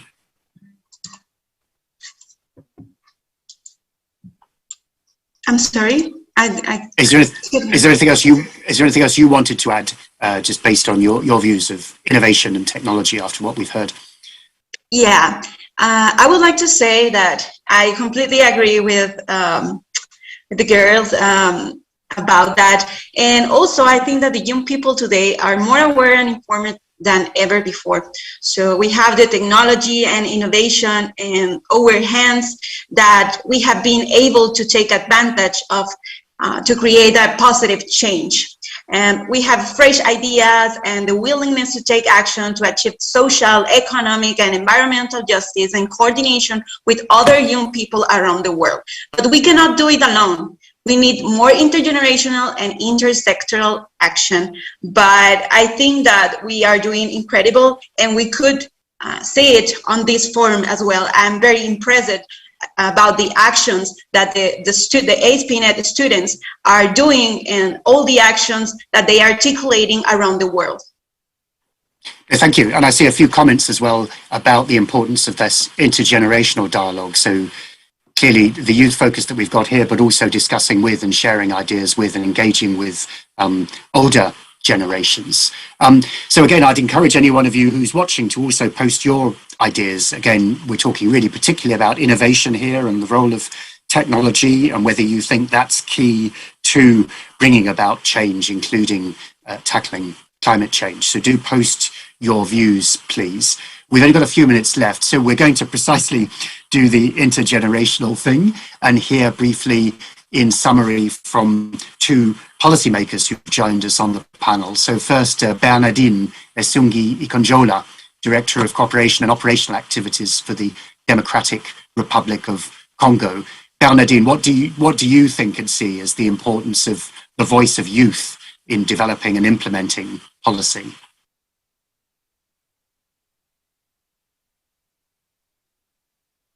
Bernardine, are you there?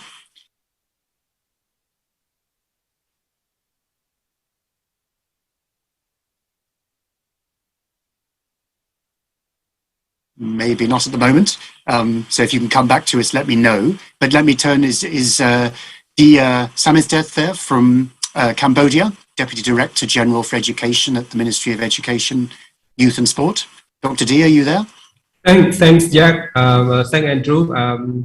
Good evening, everyone from Cambodia. I think very interesting topic. It has been very interactive. Let me share a personal, family related communication that I have had with my children. I have a son at 20 years old. He's at university. My daughter is 16. She's in high school.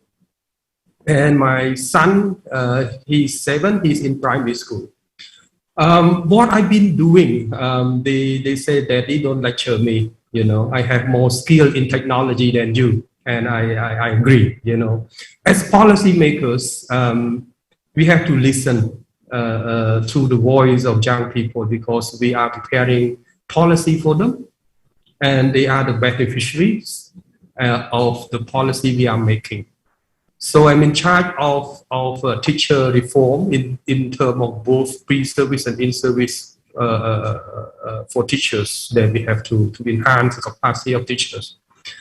Teachers, they have experience, gone through what they have learned from their teachers, you know. So the adoption of the approach that they use when they were students, and they have been transferred into the current society, that this is not right anymore.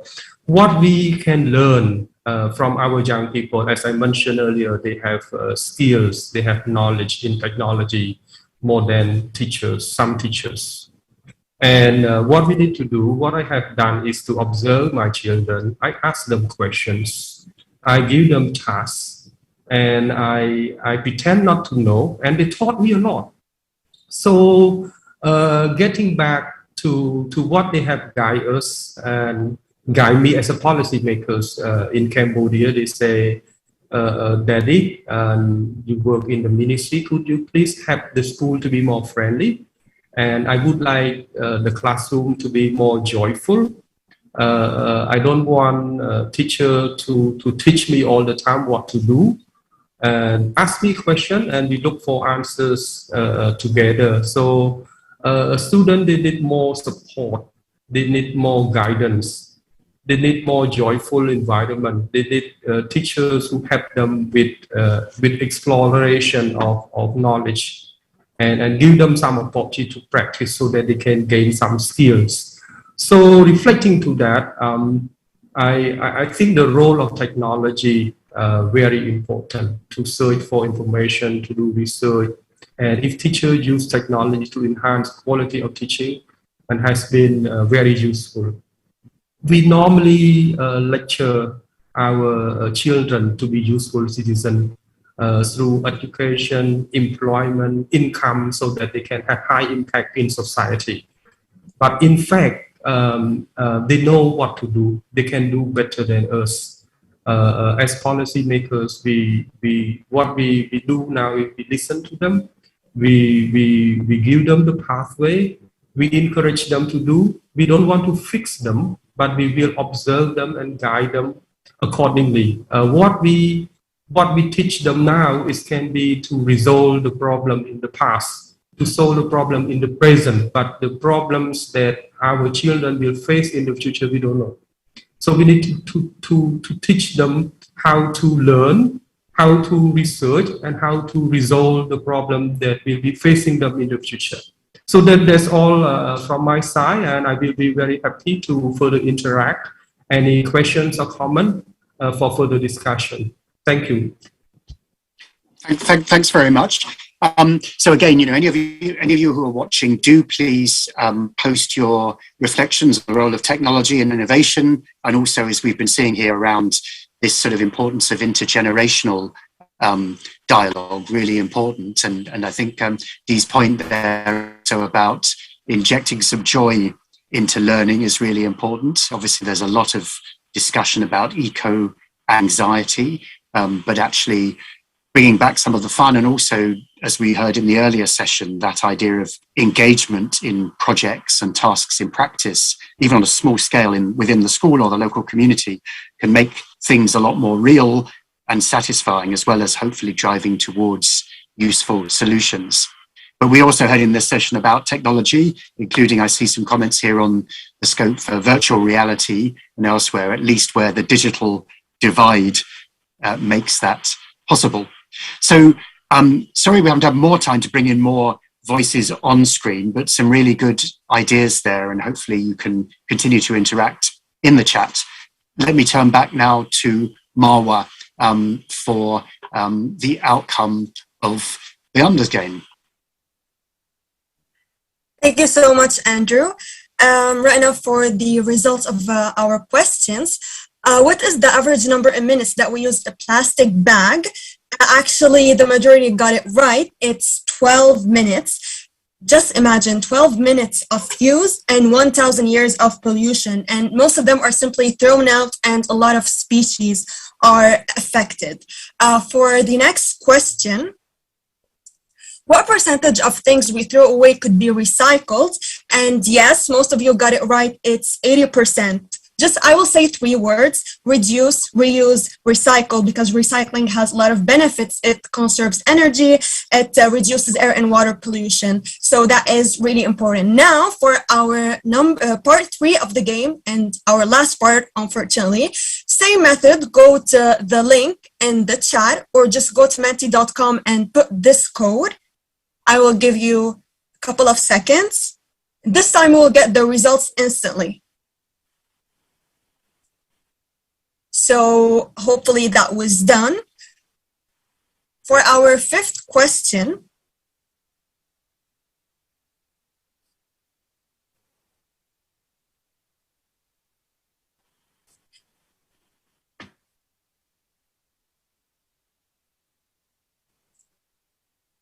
next question, please.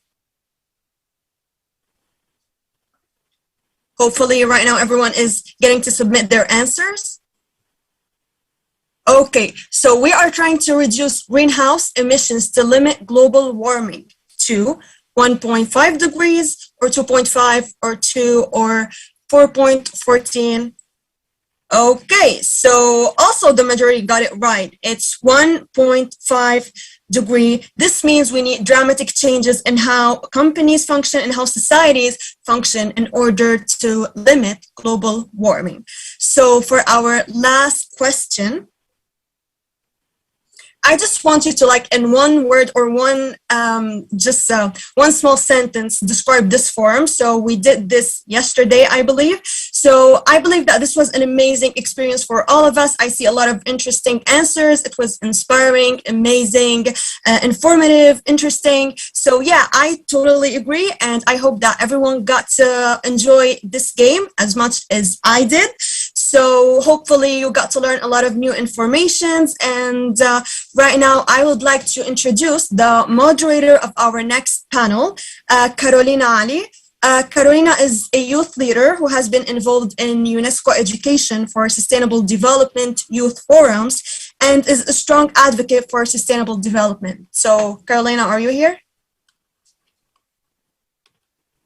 Thank you so much for introducing Maya. I'm very excited to be here. Thank you all. And this is a very interesting panel, but because it's about showcasing wonderful examples around the world about taking action. So Mara, you mentioned about being inspired. So I would invite all of the members of this conference to keep being inspired by these amazing examples. I will showcase these successful actions, and the first example I would like to show is the Casa School in Peru, which was winner of the 2021 UNESCO Japan Prize on Education for Sustainable Development. This school uses alternative education, but it fuses it with aspects of the Waldorf pedagogy and traditional indigenous Andean values and ecological sustainable in order to fully develop lifelong learners and citizens of the world. Please, let's watch this video and keep being inspired.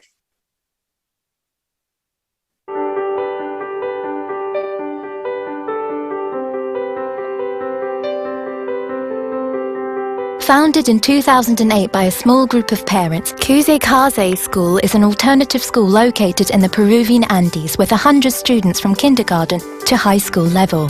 It offers a well-rounded educational program that draws from a rich body of ancestral Andean knowledge, philosophy and traditions. As part of Cuse Kaze Andean School and Nawepanan cultural events, the Andean Legacy Program offers children the opportunity to learn about notions of reciprocity, equity and social justice. Cuse Kaze means happy life in Quechua. And indeed, here the children and youth learn how to practice buen vivir, which means good living in Spanish, where both land and the community are cared for. The Andean Legacy program uses indigenous music, dance, weaving, art and gatherings to bring their communities together and empower their cultural identity. The project, which is based on Waldorf pedagogy, develops learning activities that combine education with ancestral heritage and agriculture, as well as put into practice experiential learning with hands-on activities to reflect upon and take action on global challenges such as gender equality and climate change. For example, in response to climate change, the program has been organising gastronomic fairs involving young people in the village of Pisac for the past 10 years. The program aims to achieve zero plastic use and waste while also providing ancestral, organic and sustainable food.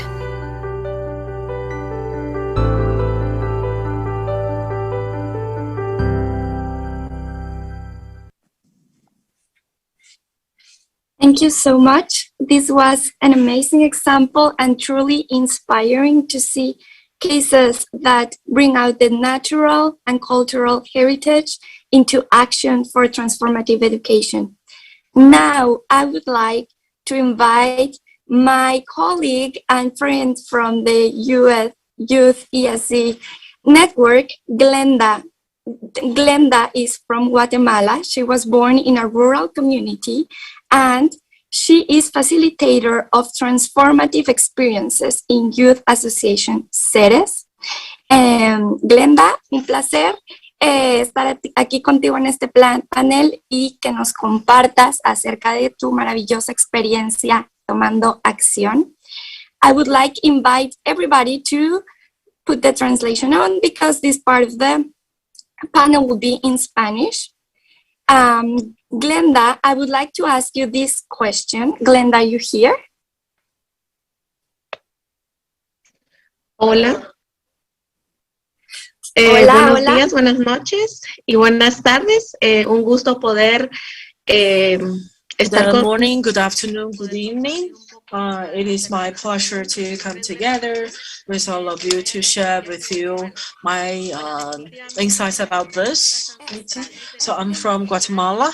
My name is I would like to introduce the question Minty. first. Voy a hacer la pregunta primero y ahora me compartes tu respuesta con mucho gusto. Gracias. So I'd like to answer this question first, and then you can answer this question. Sorry. Glenda would be addressing is, Glenda, by watching this video that is truly inspiring, what we can learn from indigenous people and knowledge about how education can truly be used to transform the world.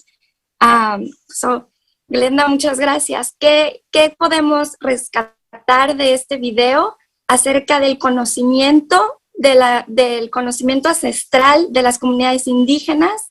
Y bueno, tú que tienes esta experiencia, nos encantaría saber tu práctica, cómo transformas la educación a I través de repeated the question, so how education can help us to change the society and to promote a better sustainable development of the planet. Thank you very much. Actually, a transmitir los conocimientos in these Indian tribes, we try to teach them how to protect the natural and the traditional resources. Our grandparents, they made use of different ways to communicate, and they can also use their very original ways to learn about the nature and to communicate with the nature. They know that nature is an independent system. They operate alone. If we cannot adapt to the nature, so we cannot survive. So we respect nature.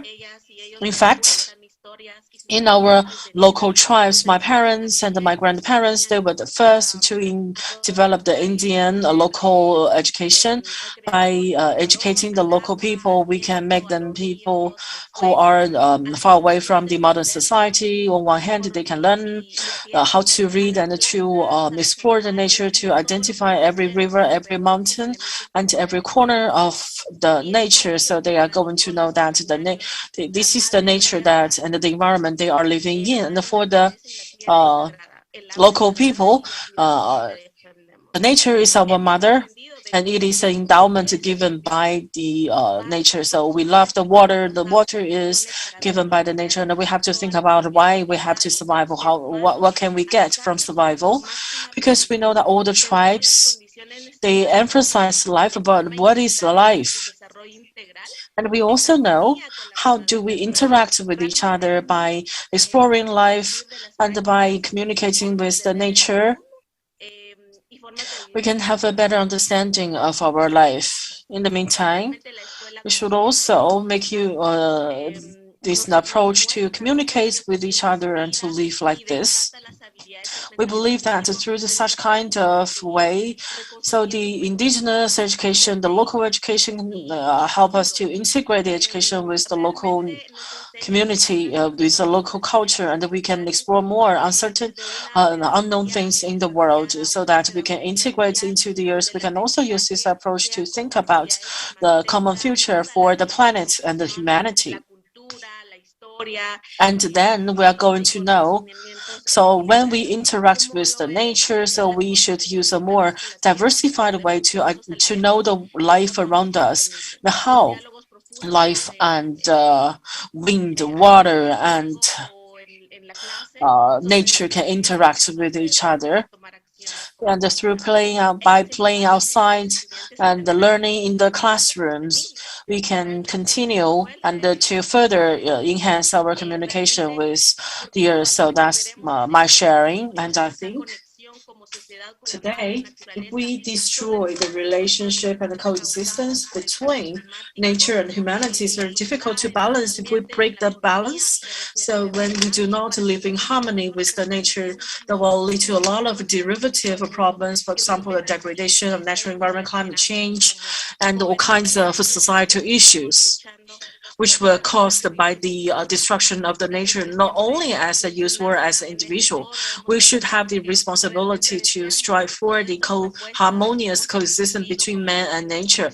We've said this very clearly, and we have seen a lot of programs, proposals, suggestions. We want the youth to depict a better future, but the most important thing is that we respect the nature. Thank you. Tu caso y el caso presentado en este video es un ejemplo de que la educación de calidad. Just now, what you have shared with us through the video have highlighted that in the local areas, how we can communicate and interact with and coexist with nature by through such a way. In such a way, actually, we are inheriting the knowledge from our ancestors. They have passed on the knowledge to us of how to coexist very harmonious with the world, with the nature. This is a song from a school in Indonesia, and it's about recycling, and it's very inspiring, and feel free to sing along. Let's play the song.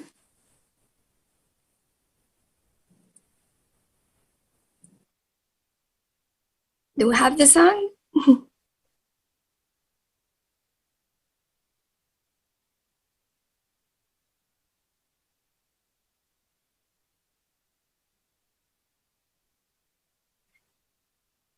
There we go. Thank you.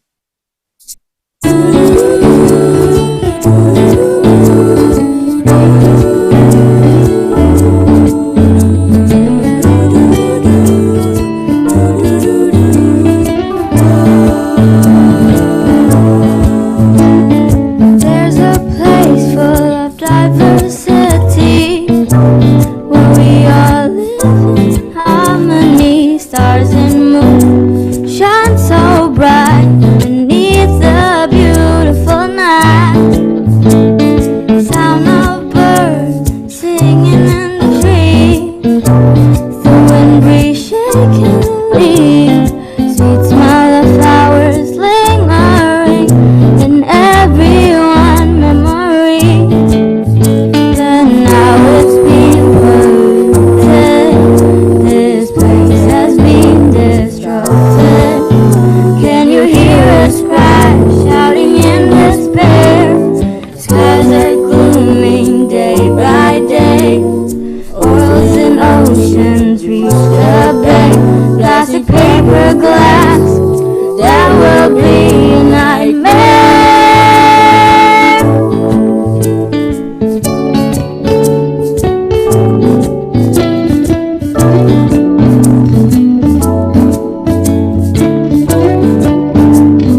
from a trash. If you're lucky, it will bring you awesome cash. Like a soda can turn into Wi-Fi extender. Empty plastic bottle can transform into some furniture. You know that bread type can be used as card labels. Toilet paper tube will help to organize your cables. Reduce, reuse, recycle is a way of life. That's how we'll bring this Mother Earth back to alive. But now it's been polluted. This place has been destructed. Can you hear us cry, shouting in despair? Skies are glooming day by day. Oils and oceans reach the bay. Plastic, paper, glass, that will be a nightmare. Your trash could be someone's treasure. Be creative, find some pleasure. Don't litter your trash away. Change it in a mystical way. Let's pick and change our behavior. Keep fighting, become a savior. All we want is live on earth, as majestic as a tree bird. But now it's been polluted. This place has been destructed. Can you hear us cry, shouting in despair? Skies are glooming day by day. Oils and oceans reach the bay. Plastic, paper, glass, that will be a nightmare.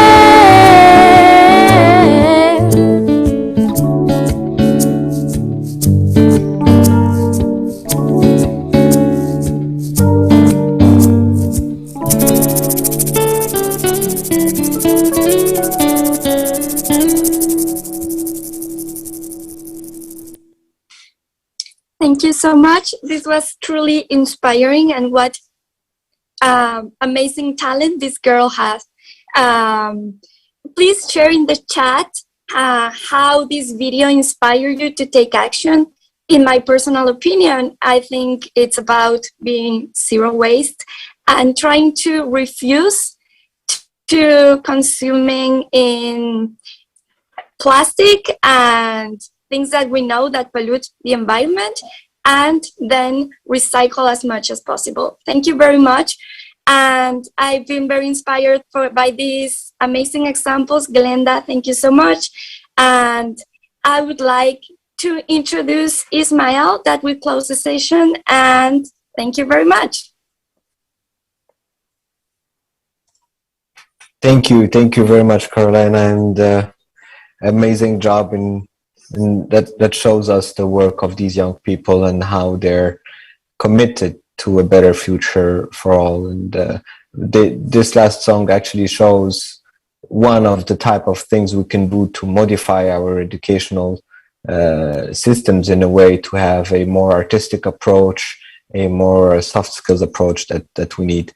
I thank again all the panelists that were with us today, and our moderators, and also we consistently thank our fellow translators that took the effort to translate our words in the different languages, and we have to give them our biggest thanks. I give the floor now to my colleague and my dear friend Anna Karen, and regional coordinator of the Latin American Caribbean and member of the UNESCO Youth Climate Action Network, for this final session. And I thank our participants, since this is my last appearance as the host of today's panels. Thank you very much. Anna Karen, please go ahead. Thank you, Ismail. Thank you so much, my amazing colleague. So we are coming to the end of these 3 wonderful days of interesting and very powerful dialogues and discussions, where we met young people from all over the world who are leading positive change in the world. And I am proud and motivated to have listened to them during this forum. So please, I invite you all to thumbs up if you feel motivated as well. And also claps for you all. Amazing job. Congratulations. So to continue, I would like to introduce Mr. Arjen Walls, who is a professor of transformative learning for social ecological sustainability at Wageningen, and I'm sorry if I am not pronouncing well, University in the Netherlands, and UNESCO Chair of Social Learning and Sustainable Development. We welcome you to raise any questions you have to Mr. Arjen Walls through the Q&A function. And I have an amazing question, an interesting question for you, Mr. Arjen. And Mr. Arjen, are you here? Hi, I'm here. Thank you. Can you hear me? Yeah. Good. I'm listening very well. So, Mr. Arjen, we have all heard the valuable outcomes of the forum and what young people have said about change making, transformative education, youth voice, and innovation as well. But we would like to know what are the implications of these outcomes from your perspective, especially linking to current debates on transformative learning and sustainable development. Thank you. These are, they're all big words, transformative learning and sustainable development. And you probably don't want a professor speaking to you at the very end of a youth-driven 2 days. But I will do my best to sketch a few insights that I have marked. And yesterday I couldn't be with you, but today I was with you most of the time. And I think, one thing that I see that everybody has in common, I think a few hundred of us who are here, that we have this shared sense of urgency. No time to lose, time to act. We do not need to quote in a way Greta Thunberg, a blah, blah, blah curriculum, conferences and summits. The people participating in this event share a feeling of urgency and this call for action. I think that's really important to recognize this. This does also mean that we need to move beyond what you might call green gloss, greenwashing, or cosmetic reform, or as I sometimes say, rearranging the furniture on the Titanic. We need deep change. We need to, in a way, get rid of these current dysfunctional systems that are based on exploitation and extraction. And in a way distract from addressing the root causes. And that does also mean that we need to, and I see this happening, I see more young people resist and rebel in a way against big companies, centralization of power, and instead present what you might call off-the-grid activities, initiatives in relation to energy, food, water, but also to education. And these off-the-grid, more decentralized, more localized initiatives that are more self-determined and somewhat autonomous from this globalizing grid are very critical.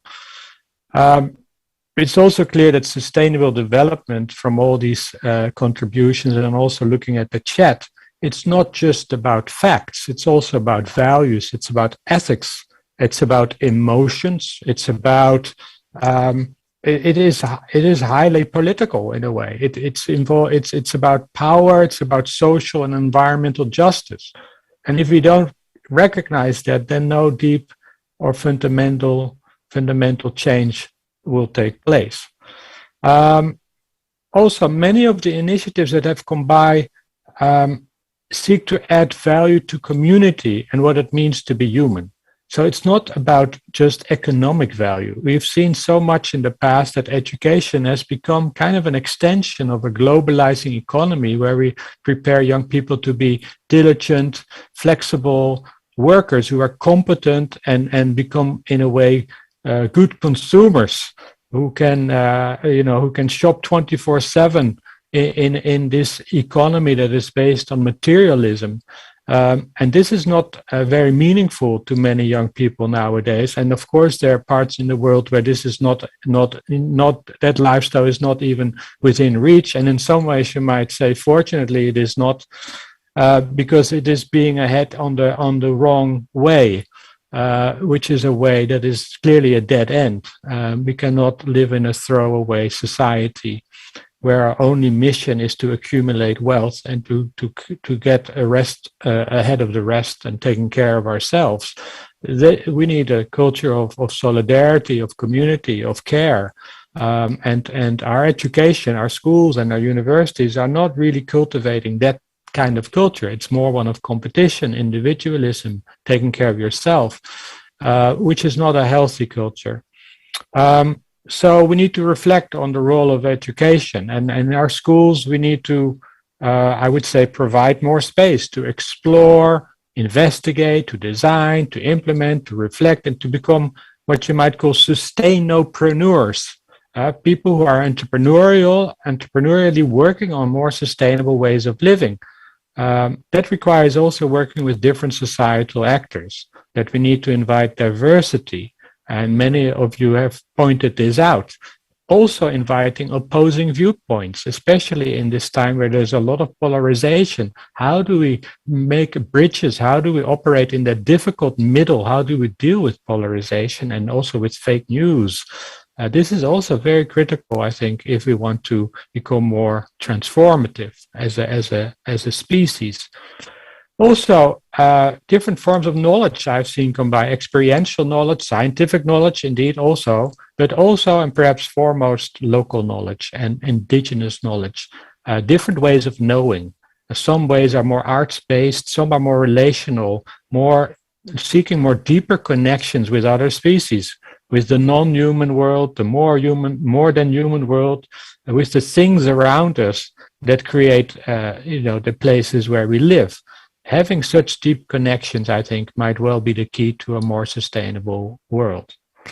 Also, a lot of talk about empowerment, and young people need to be empowered to make change. And while I agree with that, it's hard not to agree with that. It is also important that we recognize that we are part of systems that are dysfunctional and force us to live in unsustainable ways. We are nudged to live unsustainable lives. Living unsustainable lives is in a way made easy. Living sustainable lives is made difficult. We cannot only emphasize the individual and the possibilities and the power of individuals. We must also look for changing these structures and systems that invite unsustainability. And that means what I would call disruptive capacity is also needed. The ability to resist, to ask difficult questions, to question the normal, and to be bold, to go against the grain in face of gross injustices, exploitation, and destruction. Change making and change makers, it's both about making change in ourselves as it is in making change in systems and those structures that make living unsustainable lives so normal.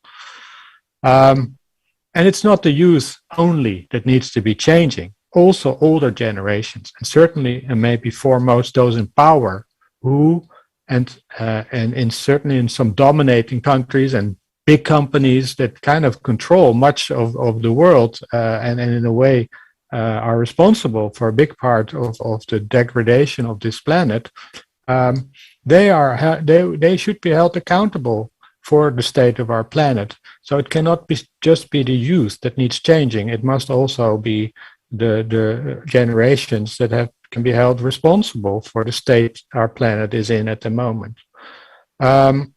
So you could say, and this is maybe a bit sobering, that education by and large has been failing us in preparing people, young people inclusive, for the world that they are in at the moment. It's not just for the world that is coming. No, we're already in that world.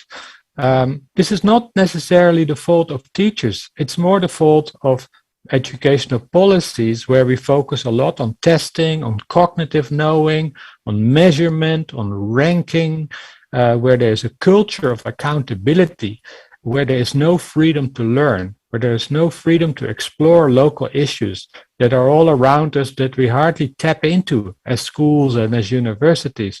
We need a more localized curriculum. And I think a whole school approach, a whole child in a whole school, in a whole community, nested in a bigger world, is a good way to reorient education towards sustainability. So maybe as a last point, because I know as a professor, I tend to profess, which is not a good quality. We need more dialogue. And fortunately, I've seen a lot of dialogue also in a very animated chat and wonderful facilitation that I've seen. But let me end by saying that working on sustainability, as I think has been clearly shown in these last 2 days, need not be depressing. It can be inspiring. It can be creative. It can lead to new relationships, new friendships. It can be energizing. And this is really so important, because doom and gloom and pessimism is not going to help. It's not going to save this earth. We need to replace a culture of fear and of pessimism with a culture of hope, optimism, and activism, without becoming naive, because we are in a serious state as a species. We find ourselves in quite a serious state, so we shouldn't be naive about that. But let us celebrate the wisdom and the resourcefulness and the creativity that we obviously have as a human species. We are an extremely powerful species. If we can alter systems that have been formed over billions of years in less than 100 years, then certainly we can use that same power to restore and to regenerate and to heal and to create a more sustainable world than the one that we have in prospect. Let me end with a few words of wisdom. I don't know what the source of this wisdom is, but I think it's a good quote, especially also given that there are so many young people online at the moment. But I would like to say, live your life as if you might die tomorrow, but care for the earth as if you might live forever. With that, I'll give it back to you.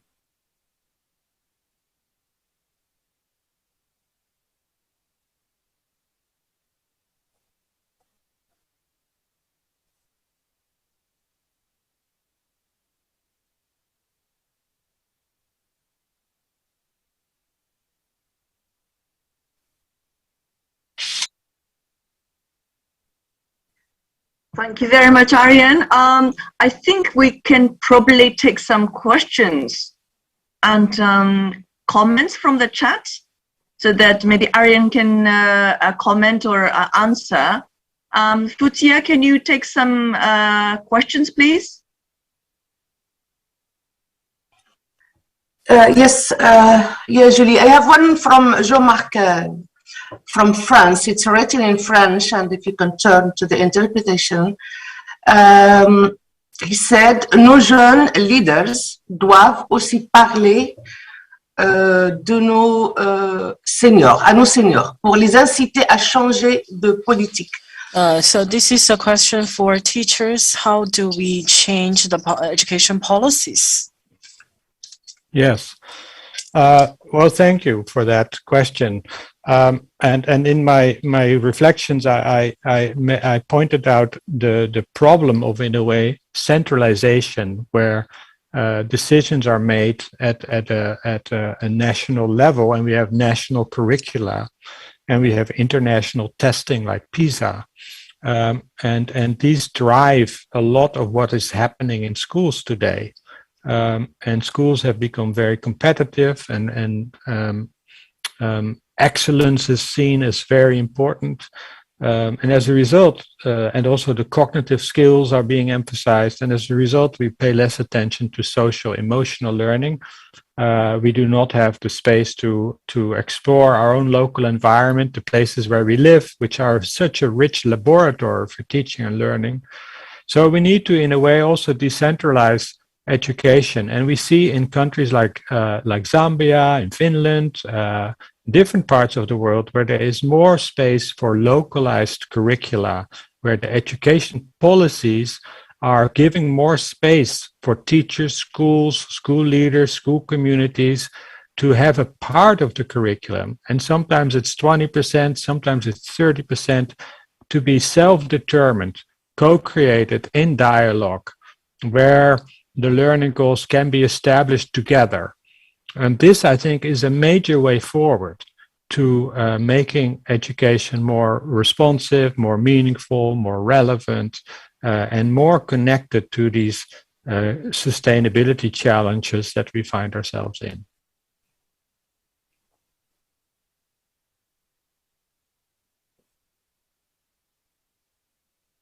Well, really, I don't see questions, but more comments. I have another one from Carolina Ali.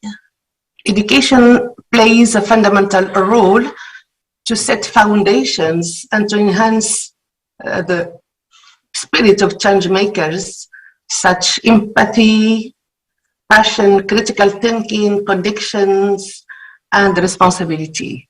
Of course, that what you have also preaching for, Arjen. Then, if you can also complete a little bit and give more. Yes, you know, I realize that people are in different contexts and conditions in terms of how much space can you create for democracy, for voice, for empowerment, for critical thinking. I think in some cultural contexts, this may be more challenging than in others. We must be sensitive to that. But at the same time, teachers have some autonomy in their own classrooms. In your own classroom, a teacher can create a culture of cooperation, of solidarity, of participation, of being open to questions, of listening more deeply. So in your own classroom, there are possibilities to create a kind of an atmosphere that invites discussion, debate, questioning, that also has space for social, emotional learning. And at the same time, you might also say that in teacher education and professional development of teachers, we need to give this a bit more attention. It is not about transmissive learning where we transfer knowledge to an all-knowing teacher transfers knowledge to a consuming student. That's an old way of looking at education, especially if we want to deal with complex sustainability issues that are emotional, that are difficult, that are controversial sometimes. We need a different way of learning, and that we might call transformative learning. And so I would like to say that we need to change our whole schools. In that sense, the whole school approach is very helpful in this regard. We need to improve and change teacher education, professional development of teachers. And in those contexts where this is difficult, I would call on teachers to take their own space in their own classrooms to create this kind of a culture where you have more control. Yes, thank you. One more from Rosie Juan. What are some actions we as student leaders can bring to the school?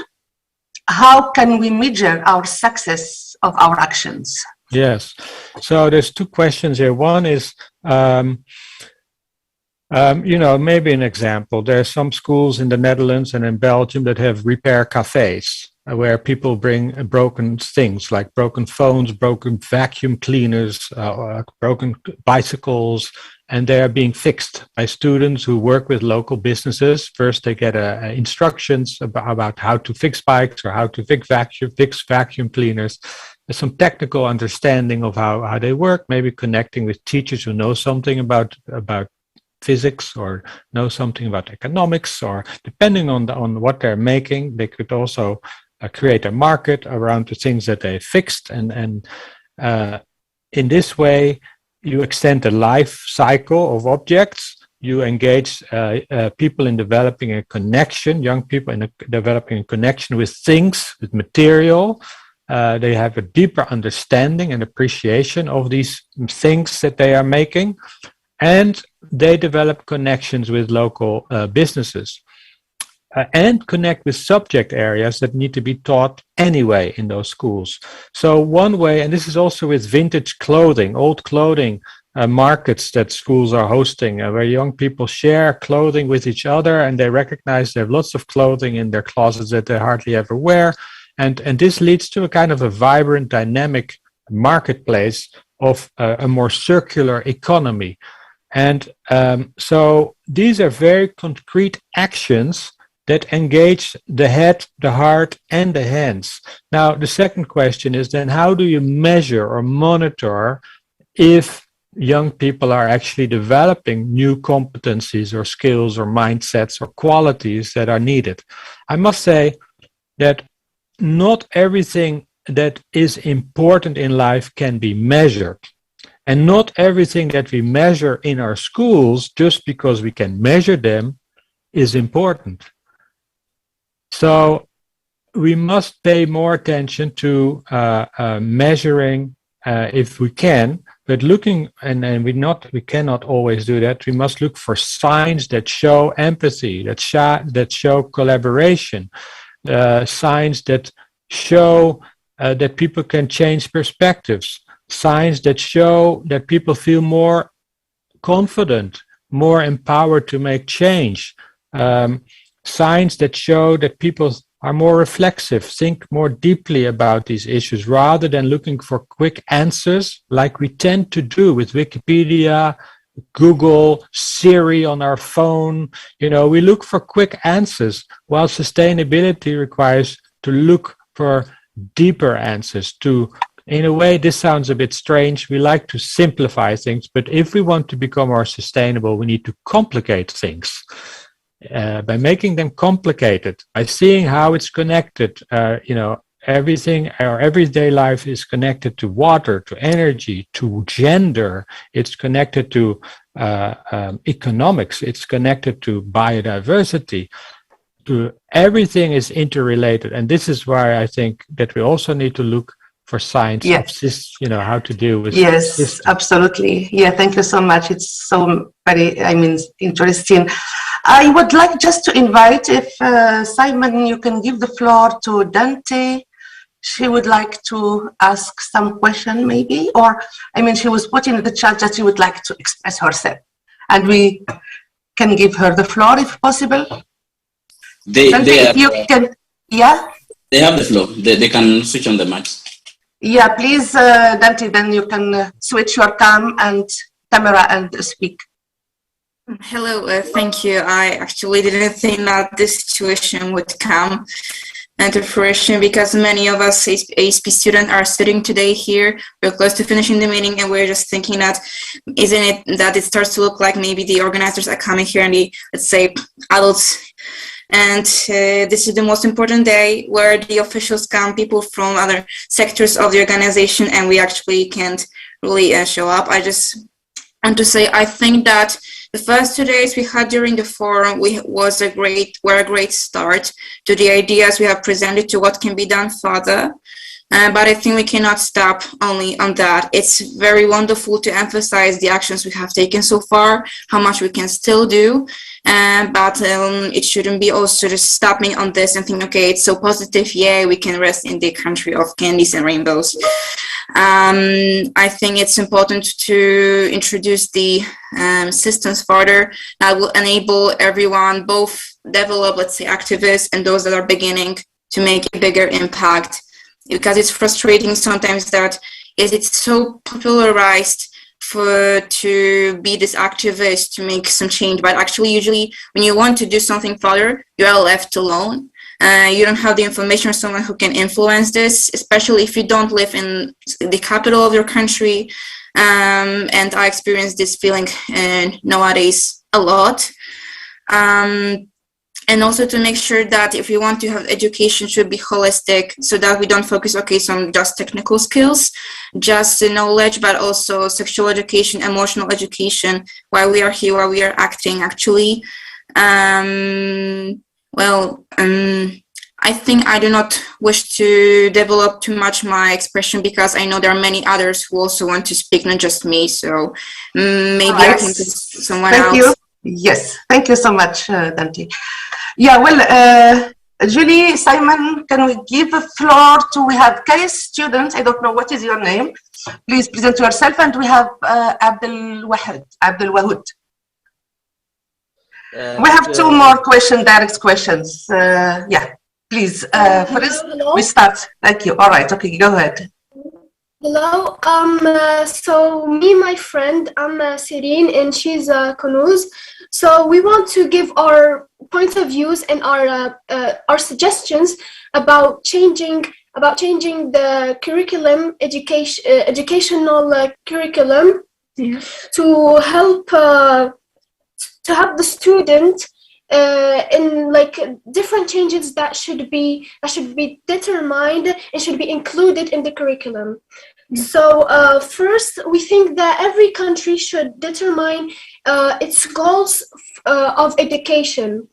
So, like for example, the teachers need to motivate its students, and especially respect and support their hobbies and their ambitions, because the student and also the student needs to be optimistic, because if the student isn't, then it won't help to make a better future. And also we need to make like a goal for each subject.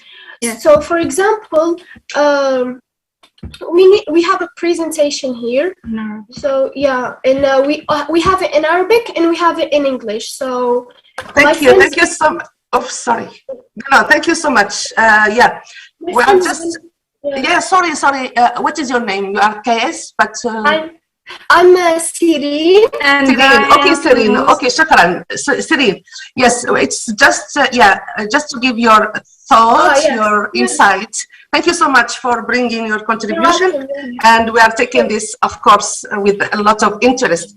Now, I think the last one, if we can, Abdul Wahud, the floor is yours, please. But very short, please. Okay.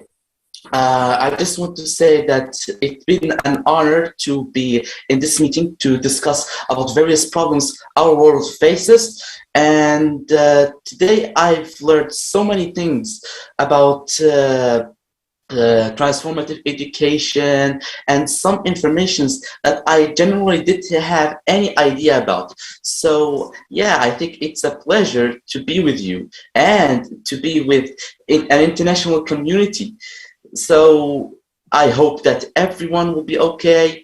I hope these suggestions we said not only are going to be slogans, but also going to be actions that are going to be taken against various problems and various issues that the world faces. That's all I can say. Thank you. Thank you so much, and we are happy to have you as well.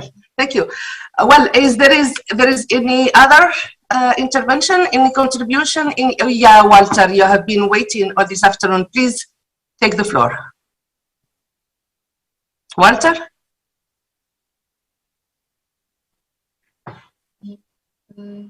Yes, please, go ahead. We can't hear you. You are muted.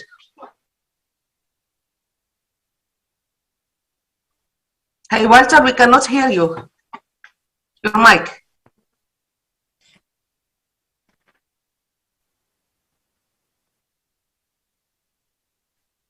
Hello? Yes, please. Okay, all right.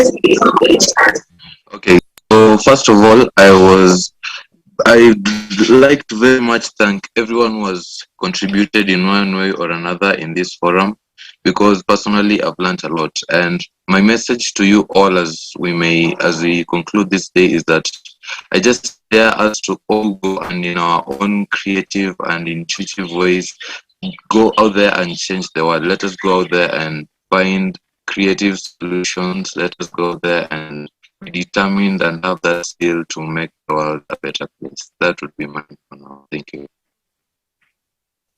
Thank you so much, and we count on you, of course, for a better world. Yes, now I think that's for my side. We close the question and answer. I'm looking also in the chat. Okay, all right. There is no more questions. Thank you all, and I pass the floor to Julie. Thank you very Please, much. Julie, thank you. Thank you very much, Putya. I know that there are so many more burning questions or comments. I think we can maybe take it after my thanking to Aryan. First of all, Aryan, really, thank you very much for giving your insight. I know that it's not that so easy because we had 130 students coming from 55 countries, and we had about 20 youth leaders. They're all in some way affiliated with UNESCO in different sections and sectors. They kindly came to spend 2 days with those ASP.NET students and facilitated and moderated the discussions in several languages, and sort of try to understand the voices of the youth and how they could be also engaged for our action for the transformative education. So, and after these 2 days, today is the third day with an open meeting. We invited policymakers and some other colleagues from the education sector to listen and have some dialogues. And then, of course, we are very much appreciative of facilitator like Andrew Jack from the Financial Times. And then I really have to thank all of the youth leaders who also facilitated today's, moderated the panel discussions today. We saw enriched conversation, and it must be very difficult, Aryan, to summarize all that within 20 minutes of your intervention. But I think you gave us a lot of interesting insights of that. I think we also we need to listen to the young people's voices for UNESCO to also implement, incorporate into our program development. And I think the awareness raising, it's not only coming from the schools, or parents or the community or UNESCO, for instance, but really awareness raising could come from the youth and young people. I think we learned a lot, and I think that we can really create synergies, and thanks to the ASP.NET students and also national coordinators, really ASP.NET community can really contribute to this action that creates synergies between the young youth and the policymakers, and also like institutions like UNESCO. But I think now we can also think about how to create better opportunities for, after this awareness raising, how we can create a better opportunities for the youth to do what they want to do. That means, like Aryan said, off the grid. Maybe sometimes it takes some courage and takes some maybe provocative maybe actions from the internal strength to come out of your maybe grid to make actions. I think without this kind of action taking, the transformative actions cannot be produced. So I think each one of the individuals, all of you, have the capacity to do that, and we all felt that your passion and to be engaged in this action with UNESCO.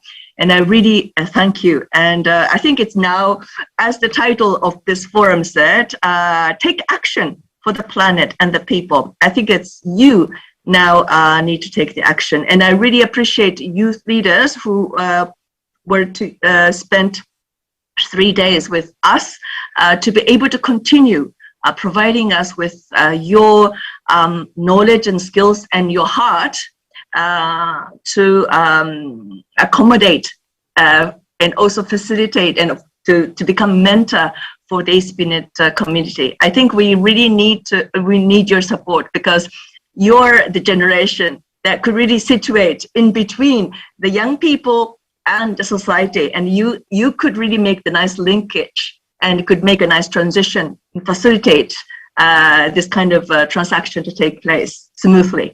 So that's really my word for all of you, and thank you very much for being with us, and I'm sure that we can continue getting together and discuss.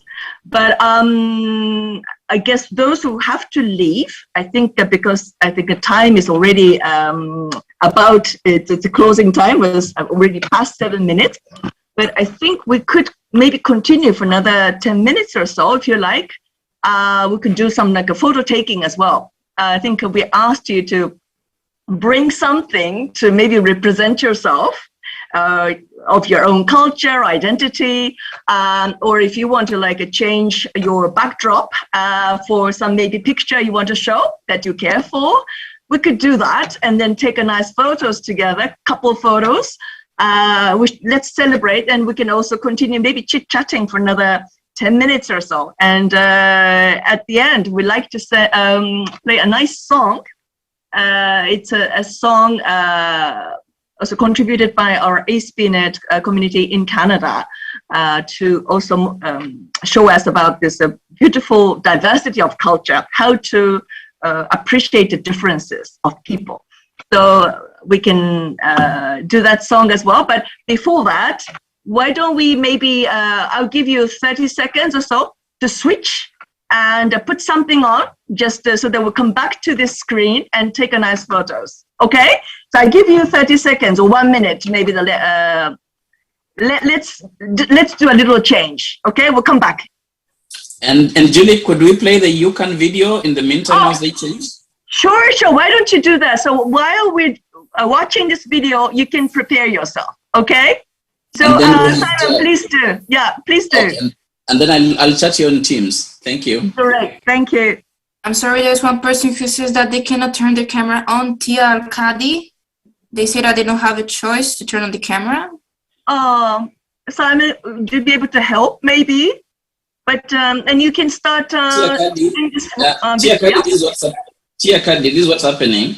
I'm trying to make you a panelist, but you are declining every time. So please just accept. There's not. I cannot do it if you don't accept. Yeah, and it said that none of the people can actually do it. Gosh, what's happening here?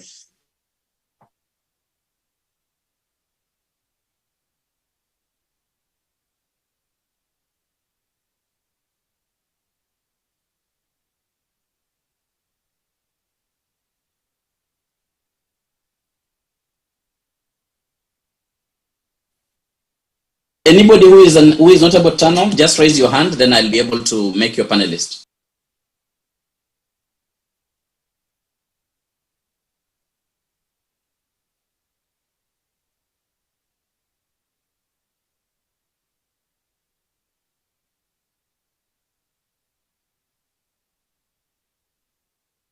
Simon, can you play the video?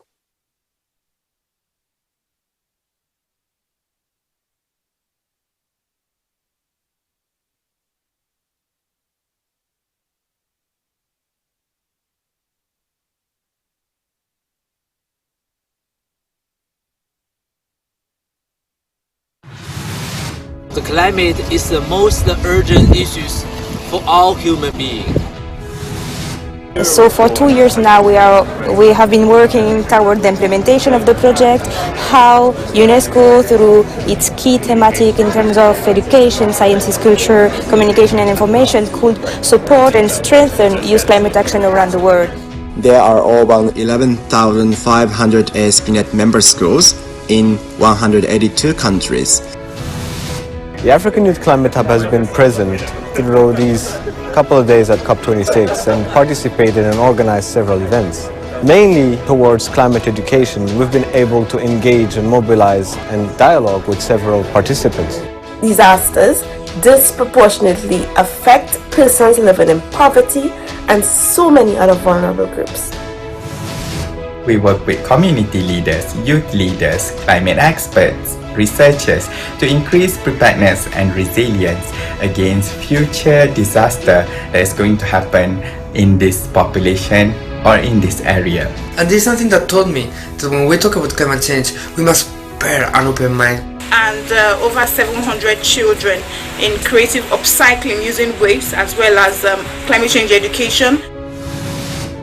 And during the first Fast Auto Pack last year, we just make a mapping of youth projects in the domain of water, and we selected three best projects. So there's one project who is about purifying water with moringa seed. The second one is about finding drinkable water with a specific machine, and the third one concerns blind people. We hope our collective work will not only help empowering young people in our region and also bring up their ideas for climate solutions. I think that sustainable development and the education for sustainable development is a key to get the climate justice, and of course that includes the social, economic and environmental justice that we want and that we need. Change demand, not climate.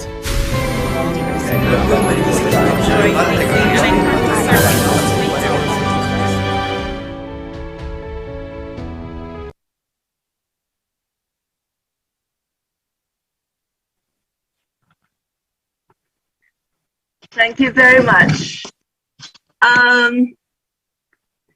So I think we have another event. I forgot. Sorry about that. I would pass the floor to Ibrahim. I think you have some interesting a thank you vote, right? Ibrahim, the floor is yours.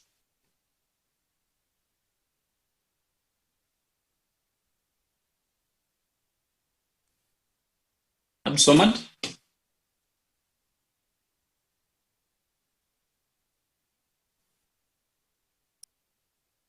Simon, I think Abdul Samad, think. Yeah.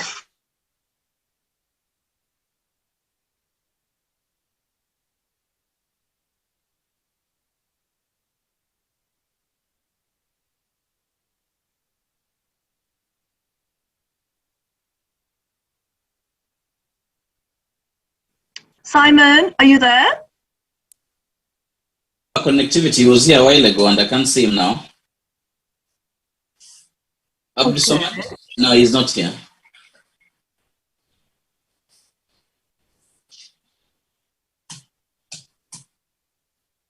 Futia, you mentioned about from Djibouti. This is Ibrahim Abdul Samad. Yeah, we are waiting for him, but yeah, he was connected and now we cannot see him. Abdul Samad? No.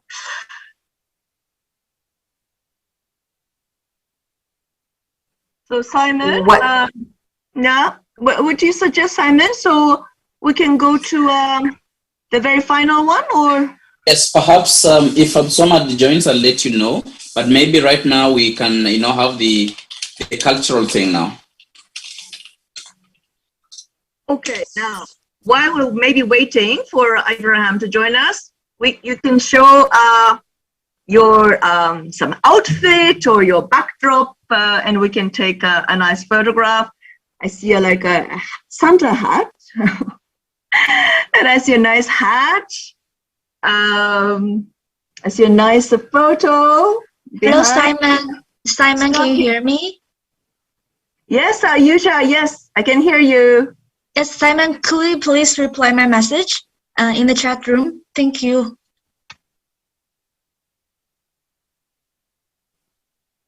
Stavrenia, what are you showing behind you? Me, it's a bay, Cyprus. It's beautiful. Did you take that photo?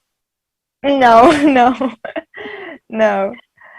Oh, such a beautiful ocean you have. It's really attractive. It's lovely. Why did you choose that photo? Because it's really representative of Cyprus. I mean, we have very nice beaches here, and also it is slightly affected by climate change nowadays, because we can see that the sea level rises a bit every year. I see. And Mia, I also have a beautiful background. Is it the sun rising or sun setting? It's sunset, and it's a picture from one small island in the North Sea near to my town, and it's the same as Stariana said. If the sea level rises more and more because of climate change, it will be flooded soon, and that would be really sad, because it's really beautiful. You can see the North Sea in the back. And yeah, that's one reason why I take action for the climate and the planet. Thank you. And Lucia, I see a nice hat. Could you tell us about, something about it? Yes, I were part of the costume outfit we in Galicia wear for el baile.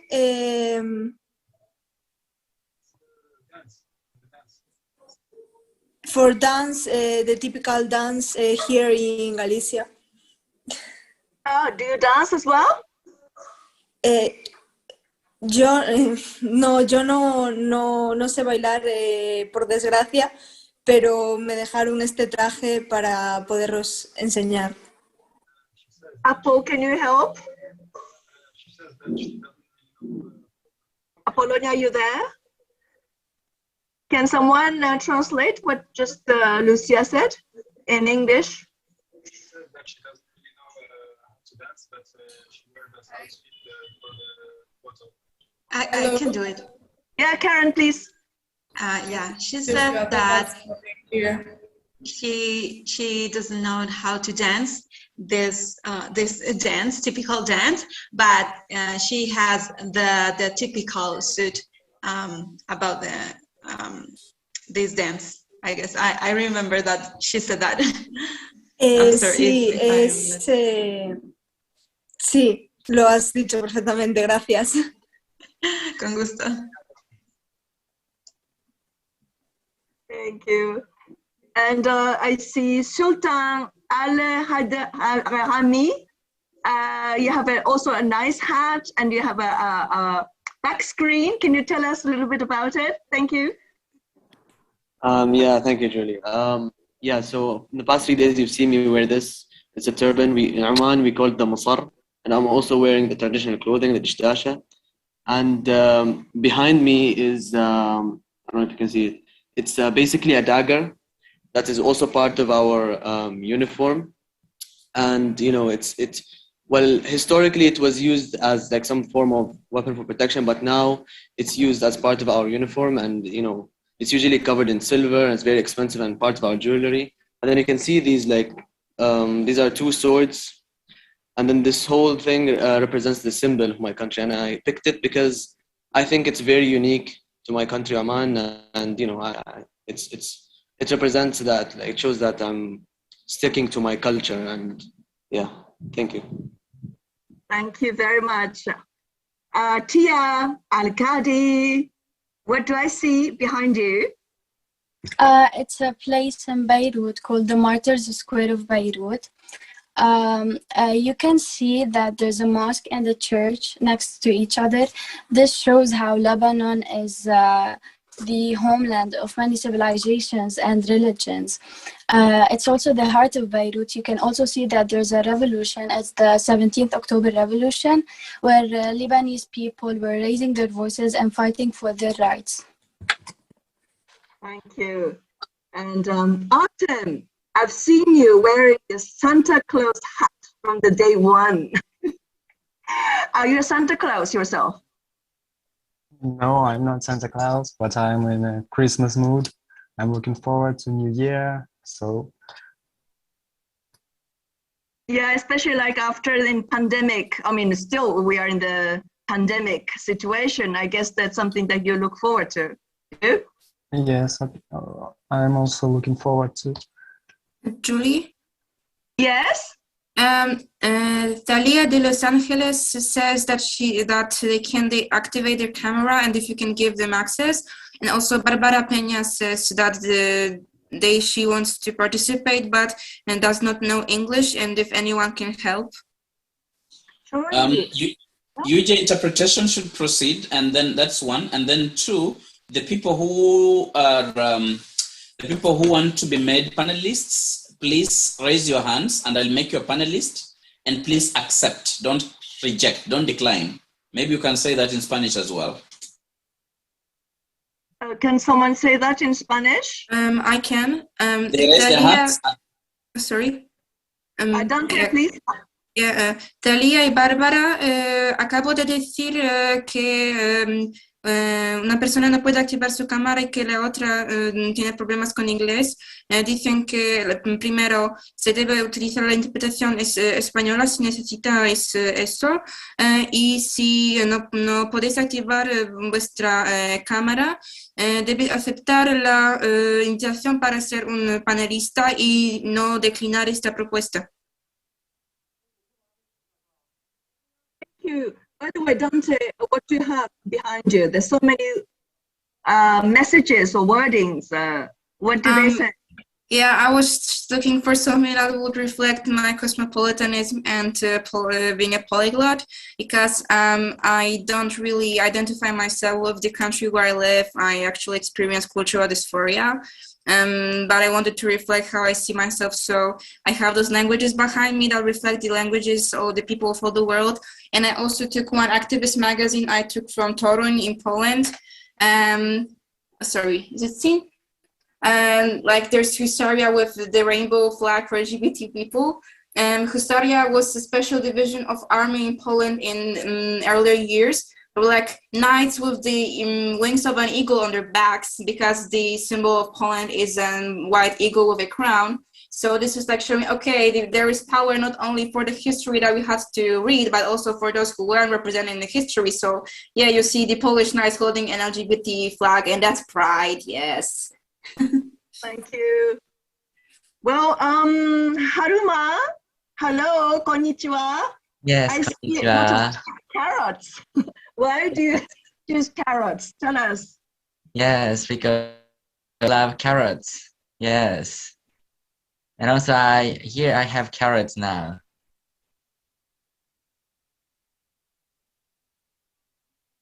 Do you make carrots? Do you cultivate carrots? Actually, I don't know. I just like the cutter of the carrot. Thank you. Thank you so much. He likes carrot.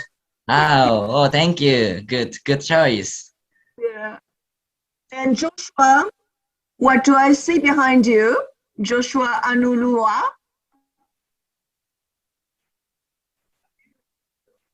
Your mic is muted. Joshua, can you turn your microphone? I'm from Kwara State, Nigeria. And behind me, they have on mute. Can you hear me now? Can you hear me? Yes, I can hear you. Okay, Hola. This is Joshua from Nigeria. And behind me are diverse kind of tribe, ethnic group in Nigeria and Kwara State precisely. And the first two at the front, that is the Hausa Fulani tribe. And they are wearing the Mudikare attire with calabash on their head, symbolizing the work they do in their area, their work of origin, which is cow milking, Fofura, Nono, and Soya cheese. And next to them, we have the Yoruba in Iro and Buba. That is the clothes they wear. And next, we have the Nupe tribe, also in Iro and Buba, but it is very, very different. A different Buba and a different Iro on its own. Thank you. Thank you very much, Joshua. Anne Michelle, beautiful scenery. Are you already in that beautiful, covered by snow? Yes, we are. It's been like a week and it's so cold in Montreal this morning. But I heard about the climate change and nowadays that even in Montreal, it doesn't get as cold as normally. Yeah, no? Yes, sometimes towards the end of December, we still don't have snow and people walk around in shorts for Christmas as a joke. But, well, now it's very cold, unfortunately. Enjoy the snow. Well, I think we can also take nice photos together. So please turn your camera on. I think that my colleague Abdallah, maybe Maya, taking some screenshots. Hola. Yeah, you've been taking photos. Hola, ¿me escuchan? Yeah. And Noemi Lubert, also from Canada. You're also having that similar scenery. Yeah, it's the Biosphere. It was a pavilion during the Expo 67. Sorry for the sound. and it so it represents a bit of diversity. And now it's a museum of science, I think. I'm not sure. And there's snow. Nice, beautiful. And my Sarah. Yes, I see your drawing. Is that your drawing? Oh, No, yeah? this is actually a doodle from a famous Asian cartoonist. I think it's portrayed the diversity of races, culture, and religion of our country. Nice. And also from your country, we had this beautiful song. Were you part of that singing group? What part of singing group, I think? Oh, no, actually, it's all right. It's a trash hack song that from Indonesia. It was a really beautiful song we had. So yeah, that what you heard earlier, that was also from Indonesia, ASP.NET School. So you have a nice, rich culture, I can see. Yeah. Some other interesting backdrop I can maybe find. Oh, Rodrigo, Peru. Yes, do you want to speak in Spanish? Maybe someone can help, yeah? Yes, in Spanish, please. Ok. Yo tengo, bueno, mi fondo de pantalla es del cañón del Colca. El cañón del Colca está cerca de mi ciudad, que es Arequipa, y por eso yo decidí ponerlo. También tengo un chullo que es originario de mi país y creo que es de las cosas más importantes. Thank you. Someone can translate into English? Translate. He said that he is showcasing the Cañón del Colca. That is a very unique place that is close to Arequipa, his hometown, and that he's also wearing an authentic beanie that is made from handmade by people from his hometown too.